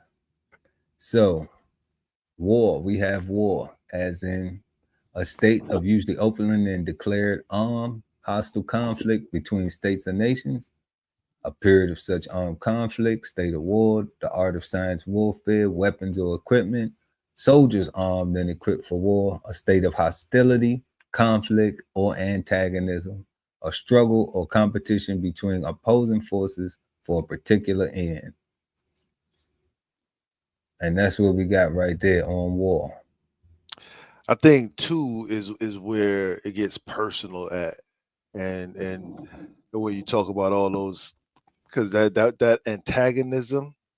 I'm looking at that word, and that's what I think a bad neighbor does. They antagonize. Well, Right. you can put that in so many different situations because let's say let's say you have let's say you have right now looking at Israel and the Iran thing. Mm-hmm. Well, Israel says that they took out those particular groups of Talking about Palestine and Israel. no, I'm talking about Israel and Iran. Iran. Oh, okay. All right. Israel and Iran did not strike them first. All right. So they wouldn't antagonize. What they did was they didn't agree to they had 60 days to agree to whatever was the nuclear arms thing. Mm-hmm. So what Israel said was, okay, y'all ain't gonna make y'all mind up. All right, then we gonna make your mind up for you. So we gonna start bombing shit, Silence is acceptance. right? So that right there was, and silence is not acceptance. That's one of them things that's some ignorant shit. We need to get on that. We That need shit crazy. silence is not acceptance. Silence means I might fuck you up if I say something else, because I don't have nothing good to say, That's crazy. So that's what that means. What they did was they thought Israel was bullshit. So they tried them. And see, that's what happens when people try you. People will try you not realizing that you've already you already have taken as much as you're going to take from them. That's not making Israel right in this situation. That's not saying Iran was wrong for taking their sweet ass time either. All right. But sometimes you have to, now we was just talking what that thing was, a squabble, right? So sometimes you got to pop out and show niggas, So because they don't believe you, they don't believe that you'll do something because they choose to antagonize, So if they want fuckery, then sometimes you might have to give a person fuckery. Now, in this particular case right here with Iran and Israel, it does not appear that they did any other thing than just said, we haven't made our mind up yet on what we're going to do. And then Israel said, we tired of waiting. Fuck the dumb shit. We're going to go ahead and we're going to, help you make your mind up. Bombs on Baghdad. Bombs over Baghdad, So, I mean, and literally they sent bombs over Baghdad because Israel is to the west of Iraq. So, like literally it is, geographically, geometrically. So, so when you look at the conflict, the state of hostility, yes, you can get it in a situation like you was talking about with a neighbor or whatever, but you can get this in so many different situations where, where people will try to poke at you because that's a hell of a poke. Because people want different things, I think when people antagonize, they want to fight, because when you don't want to fight, you don't antagonize, you don't appear hostile, and you don't create conflict. What you try to do is you try to exude peace, and you try to exude some type of compassion and some type of consideration in hopes that the other parties will acknowledge the fact that, okay, this person ain't on that. So why don't we just leave the motherfucker alone? Correct. Like, why don't we just focus on what the fuck we got to do and going on about our business, live our life, let the motherfucker live their life, you know? But because some people like you fuck around and find out. You fuck around and find out. And I'm saying you don't get to cry when you find out. Yeah, but we live in a victim. We live in a I hate that shit. Yeah, we live in a world where motherfuckers like to, you know, where motherfuckers like to throw rocks and hide their hand, you know, and then cry when you point at them talking about you did it. Like, no, it wasn't. Prove it. Prove it was me. Like, what you they mean? cry when you respond. You know what I'm saying? Like, they want to make your reaction the problem. Correct. And then not take accountability for their actions. So, you know, you can't be hostile towards somebody, you know, and then try to be on some slick shit. Like, they may not be with that. You know, they may not be with that. They may not be cool with being spit on, and then you not even apologizing, but act like you're gonna say, oh, well, I spit on you, but I'm not gonna apologize for spitting on you. But I'm gonna say, you know, you should change your shirt. You know, you should get a new shirt. You know, it's like, the fuck. You know what I'm saying? Like you gonna spit on me, you ain't even gonna apologize, but then you gonna tell me I need to change my shirt though. You know, like, fuck out of here.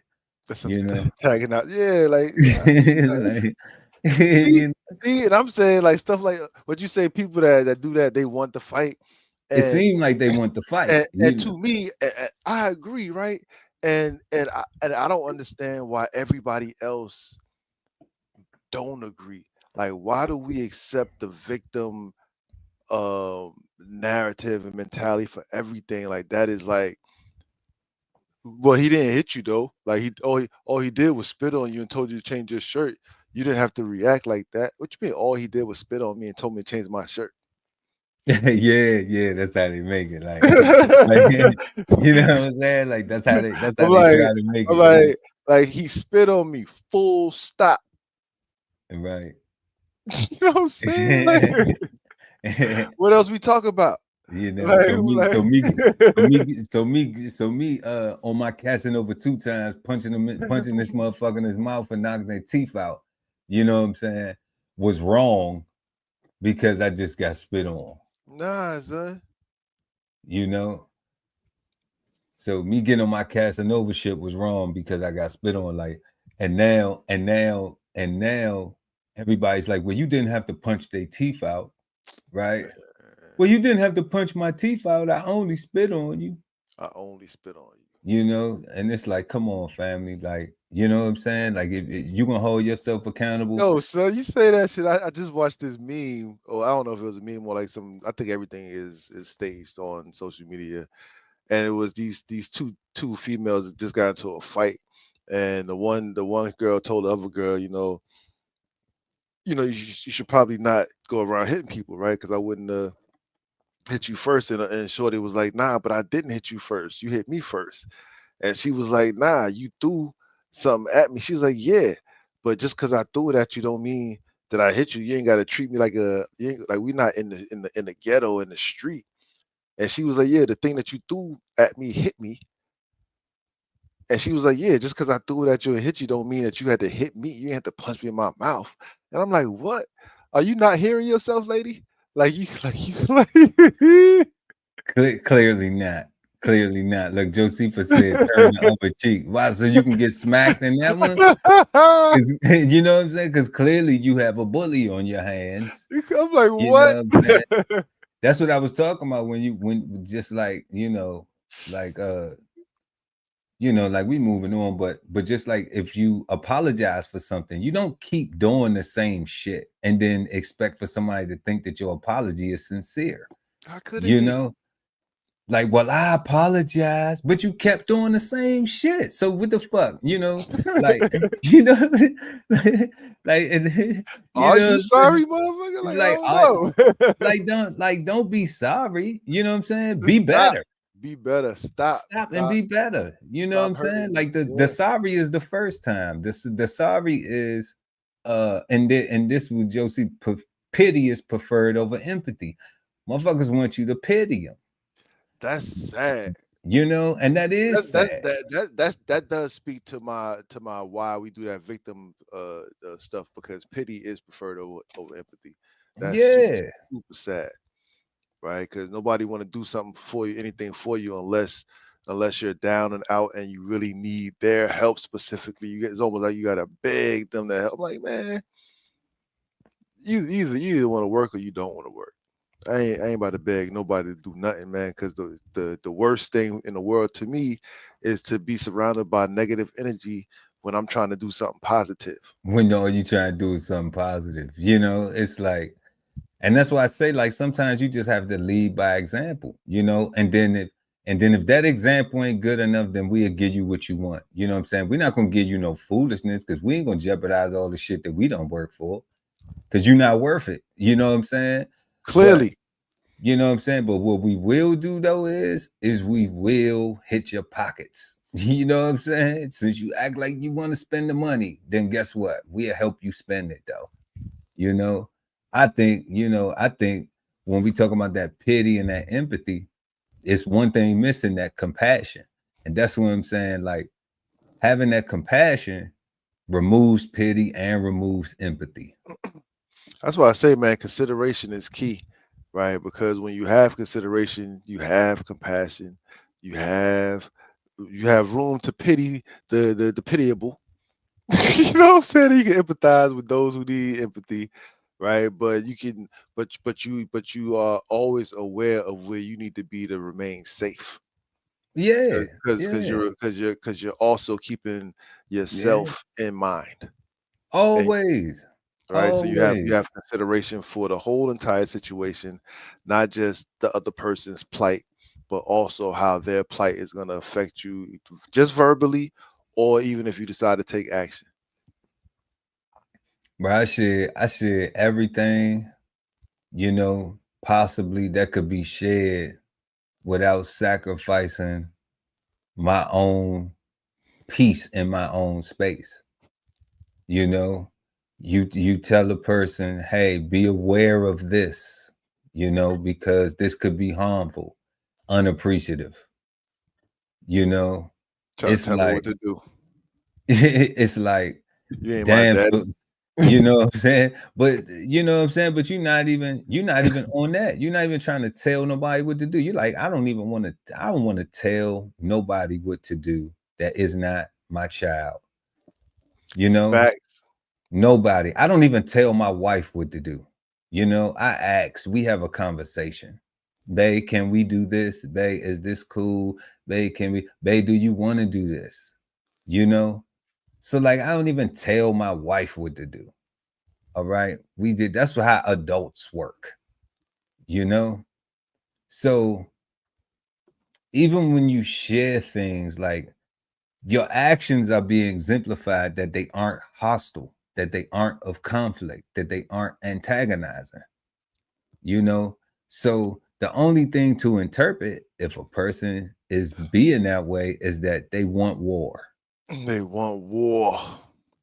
Give it to them. you know? And they just got to be, and people should be careful with who they do that with, man, because everybody, you know, everybody wars different. Yeah. You know, everybody wars differently, you Yeah. know? Some people will get spit in their face and will just spit back in your face. Some people will get spit in the face and kill you. I think both answers are right. You know, I'm not gonna champagne neither one of them campaigns. Champagne for peace. Men Don't in the spit right. in nobody's face. You know what I'm saying? Don't spit in no. What I always say, that, like, Don't going do the in the first punch, military, right? going in the military, right? I learned that if you don't give a person a reason, all right, then they don't have nothing to say or do. If you're doing the right thing, if everybody's respecting each other, then guess what happens?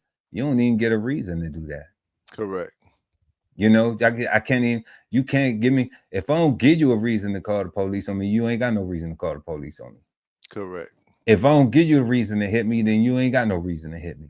You know, other than a car accident and somebody, you know, in a situation they don't need to be behind the wheel, you know, that's different. But like, you know, if I ain't being disrespectful to you, ain't no need to be disrespectful to me.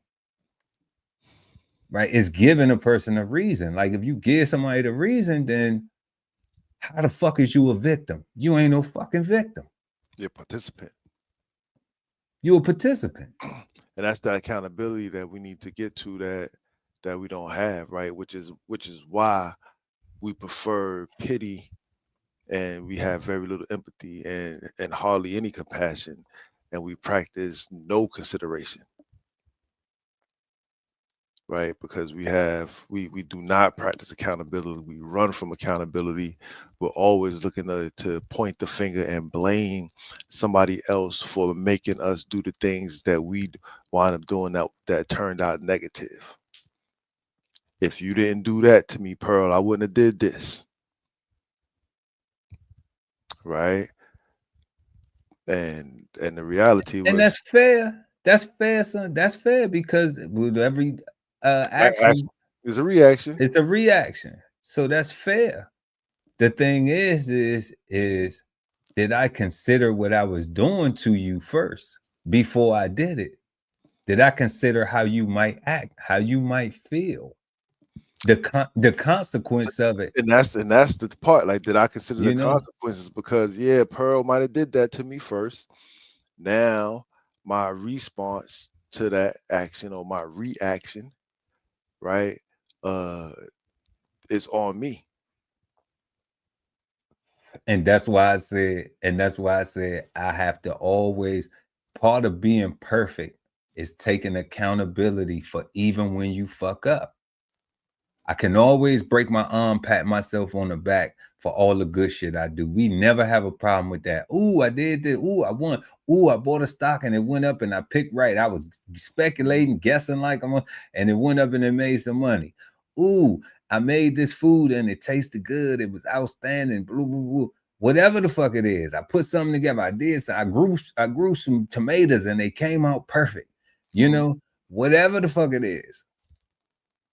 Still have to realize whatever I'm doing, it's gonna be a reaction to it. So if I fuck up, if I do something, if I grow some tomatoes and the seeds don't come up, it don't sprout. You know, if I go and I paint something and I fucked up and it didn't come, if I do something to somebody, then and you know what I'm saying, and the police come and then I get a warning because I fucked up. Then I have to take accountability and responsibility for that. It's me. It had to have change actions. Who have to change how I do things 100%. And learn. If I didn't think it was a mistake, then I would keep fucking doing it. You Correct. See what I'm saying? But me, I don't go to jail. You know what I'm saying? I don't do jail at all. For nothing. You know what I'm saying? So like, so if something is about to make me go to jail, like, trust me, I'm gonna stay within my lines so I can keep my ass out of jail. Cause I ain't make it this far, you know what I'm saying, to go to jail over some stupid shit. Cause I done real shit that I could have been in jail for. You know that. And all that shit is stuff that you ain't had to do. And all of it was shit I ain't have to do. You see what I'm saying? So it's like, nah, like I'm thankful. I'm really thankful. You know, I believe that there is a God that got some favor for me, some gods or something, because I know my past. I know the shit I've done. I know the mistakes I've made. And that's why I look at them as mistakes and learning lessons, not I need to be Billy Badass. I need to be this and do all that. Because I got enough people I could call that'll pull up for stupid shit like that. You know what I'm saying? And I don't utilize them. They be calling me like, man, you acting brand new. You acting this. I will never call. I am brand fucking new. I'm real brand new out this motherfucker. For real. And if you could get with it or fucking Keep it pushing, man. You know what I'm saying? It's all love on my side, you know, but we ain't fucking with all that. If that's what you want, so be it. But we got to do something different, man. Hell yeah. You know, we got too many people on bullshit already. You know, that ain't helping building. That's not helping. You know, Josephus said it's all fair in love and war. War removes the heart literally, love removes the heart figuratively. You know, I think that's some bullshit because it ain't all fair in love and war. You know, I think that's a cliche that we need to rewrite and redo. Unpack and see what we really saying, right? You know, that maybe that's gonna be the next show. We're gonna do that the next Sunday. All right. Yeah. Is it all fair in love and war? You know, because it ain't. It ain't. You know, love needs to be love, and it needs to be the positive examples of it. You don't have to hurt people to be in love. You don't need trauma for love. Shouldn't be going to war for love. You know, if you need to be in war to be in love, if we need to be, if I gotta have a conversation with my wife, if we gotta argue all the motherfucking time, like fuck all that, we're not gonna be together. It ain't. No thanks. If everything is like pulling teeth and shit, you know, like we ain't gonna be together. You know, I don't do that. For real, I don't do that. What we have to do is we have to communicate. That's love. Love is communicating. Love is saying, you know what? Okay, what's your perspective? All right, what's and listening. And then it being reciprocated and where you at on it, and then we finding a medium ground, like you said, that path, that direction to where we can both go down this road. Yeah, it's the standard. And that become the standard. Yeah. You know, but war is well, I'm over here and I'm like, well, fuck all that. Nah, that's war. That ain't no love. So that shit ain't fair. You know what I'm saying? Especially the way I think about war, because the way I think about war, there is no fair. Like I'm trying to smoke everything over there. Right. If I'm at war, that's how I look at it too. If I'm at war, it's life or death. It's all or nothing, baby. Yeah. So right? yeah. I would rather compromise and be at peace and come to the table and figure out how to negotiate versus you say you want smoke, because I'm saying I want to sleep easy at night and I don't want to have to worry about you pushing a button. So exactly. And that's how you know it's not a real war. That's why when you asked about what you asked about, that's why I said like we're not giving that shit no more light and no more attention. You know what I'm saying? For real. Because it's not war for real. Everybody able to go to sleep, lay down, get up, and go on about their life. So it ain't war for real. And complain about some shit. You know what I'm saying? Like, so it ain't war. Like, if it was war, everybody TikToking, everybody doing a new fan dance, pang. You know, everybody. Yeah, if it was war, trust me. You know what I'm saying? Motherfuckers will know. It'd be lights out, son. Like, yeah, we ain't speaking on that because we always on peaceful, positive stuff. Like I said, you're right. Trying to be tough. You know what I'm saying? We ain't gotta do that. You know, we ain't gotta do that. Like the stuff that I share on here about my past is real. It's people who could verify that shit. Like I ain't capping. You know what I'm saying? Yeah. I ain't faking, I ain't frauding, none of that. And I'm thankful that I'm able to be on here and share these Sundays every Sunday with the guy Ali Dawul L at BK Soul Farm. And we had these conversations. We got the chat going up. Shout out to Josephus in the chat. You know, I'm enjoying this. You know, sacrificed a lot of shit, went through a lot of stuff, you know, childhood fucked up, you know, a lot.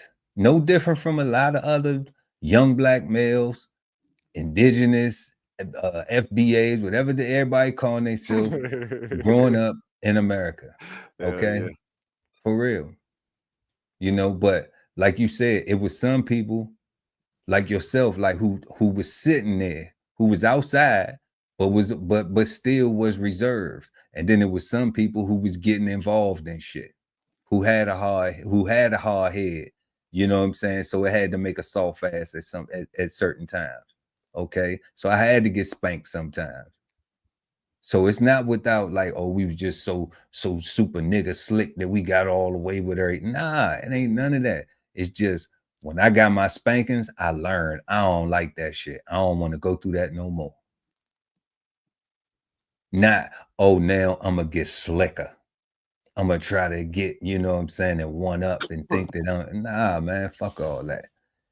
You know, because it only lead to one or two things: prison or a coffin. That's all it lead to. You know, and young cats will sit up here now and stupid ass young cats will sit up here, oh nigga, oh, he don't talk, man. That's okay, young brother. Okay. That's okay, young brothers. You know I what I'm just saying? want to live. You be lucky if you go through as much shit as I have been through in my life and make it to my age. Same. You'll be lucky. Young ladies too, young women too out here. For real. You know what I'm saying? So this war is real. You know, and whether it's a psychological war, whether it's physical war, whether it's economic war, like the war is going on. What are y'all paying attention to? What are we paying attention to? And the goal is to win. It's not to play, not to lose. It's not just to be playing, not to lose. That sounds like struggling.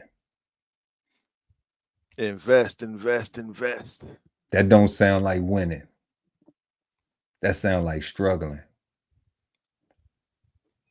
So if we're gonna win, you know, everybody gonna die anyways. But you know, while you're here, man, you know, you wasted time bullshitting.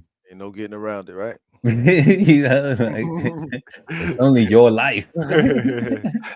There's no way you can not die like this. It's no way. You know, you was born, so it's kind of synonymous. It's a part of it. You know, and that's why as fathers, they thank all these fathers, because without balls and a penis, that's where we all start at. Wouldn't be here. That's where we all start at. You know. You know, we need the mothers too, though, because you know, balls and the penis are just useless without a vagina. You know, so that ain't nothing. That ain't against nobody's sexual preference or identity or gender or anything else. They take it up with whoever your God is or the God or whatever you call a God. Like, I ain't make that up. And to be more clear, to more politically correct, is not even the vagina, is actually the egg itself that the female has. Right, like, Oh, because you could just take that out and you could take some semen and then you could take that out. You can just get a vagina these days. So like, I ain't. Oh man. Okay. Okay. Since we was talking about actual life, you know, you actually need traditionally you need a healthy sperm and a healthy egg. Traditionally, we need some activity. Hell yeah. You know, so you know, I don't know what technology is allowing us to do nowadays, but you know, I'm thankful for the traditional ways because I wouldn't be here today. Same. Unlike, you know, a lot of us. So for everybody else that came here some other way, you know, shit, reach out to us at Chef Earl Pearl at DBCHEFTV. We like to hear your story. Come up here. You know, shit. Educate me, because I don't know. Educate. That's all. You know. But definitely, God, that's really that's really it on war. I want to know, God, though, before we go this evening, is war bad, good, or misunderstood? War is bad. War is bad. Cause conflict is not good. Antagonism is not good.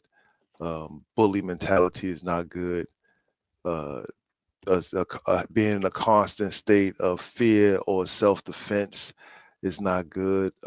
Being hyper anxious because bombs are bursting in air, that's not good. The price of goods going up to support the war is not good. Um, it's just not good. Um, I wouldn't say it's misunderstood because it's pretty clear. You know, the amount of money they make on video games, and the more realistic that they make the games that promote war, right? The level of education that you can get from just playing a video game on actual war strategies and combat tactics, and the amount of simulators you got paintball, laser tag. You actually got the airsoft spots you can actually go to actually carry out and practice tactical scenarios and stuff like that. Laser tag is fun. Nah, all that stuff is fun. That shit all, fun. that, That all shit that is fun though. all Yeah. that stuff is fun, right? No, but But it is. what you're doing is practicing for war, right? You practicing tactics, right? Yeah, it's fun, but you real deal going through room to room trying to, be a soldier, right? Um,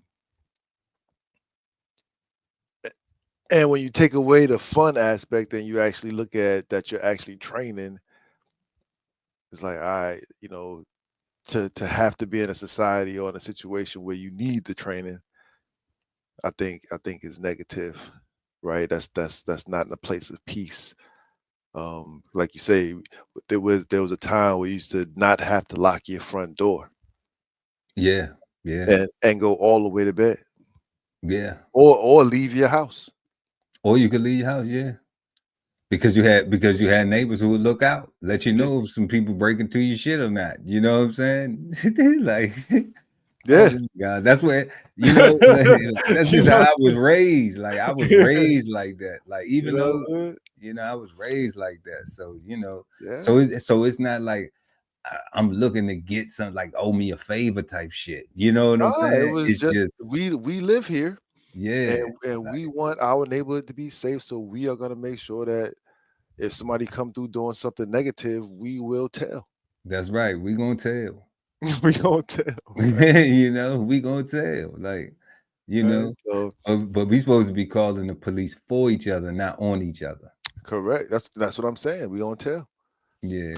right? So that's what I'm saying. Like, yeah, I think war is not misunderstood in the least bit. And I think it's just all bad. And even the good that it stimulates capital wise, in my mind, it's still a bad. Even though even though I participate, you know what I'm saying? I think it's still a bad, right? So yeah, that's where I'm at with it. Yeah, I agree. War is bad, 100%. Because there's no peace. Josephus said, or we had a comment, I think it was. Shout out to Josephus for pulling up tonight. We appreciate you. In the chat, man, keeping it lit. But it said that I'm pull his comment up real quick to make this closing statement. All is fair in love and war. And this is why war is bad, because of statements like this. Because we have, as a American culture, found a way to put something sacred into something evil. And that right there is what is fucking everything up. Like it's so subtle. It's so like, subtle. it's no eloquent way to put it, you know, y'all. If I could be a little bit more articulate, but it's just fucked up. It's fuckery, you know. And like, and everybody knows what fuck shit is, you know. Everybody knows what that is. So that's universal. Something fucked up is fucked up, you know, no matter your language, complexion, you know.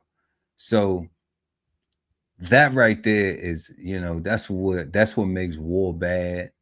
And, you know, we need peace, we need love,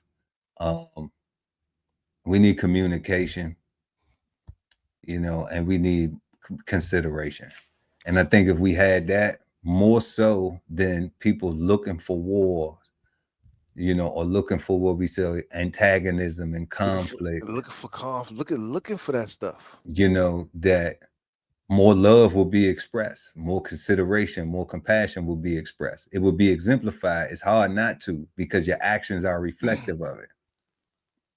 You know, so somebody could tell you some shit all day, but if their actions match their words, then that's believable.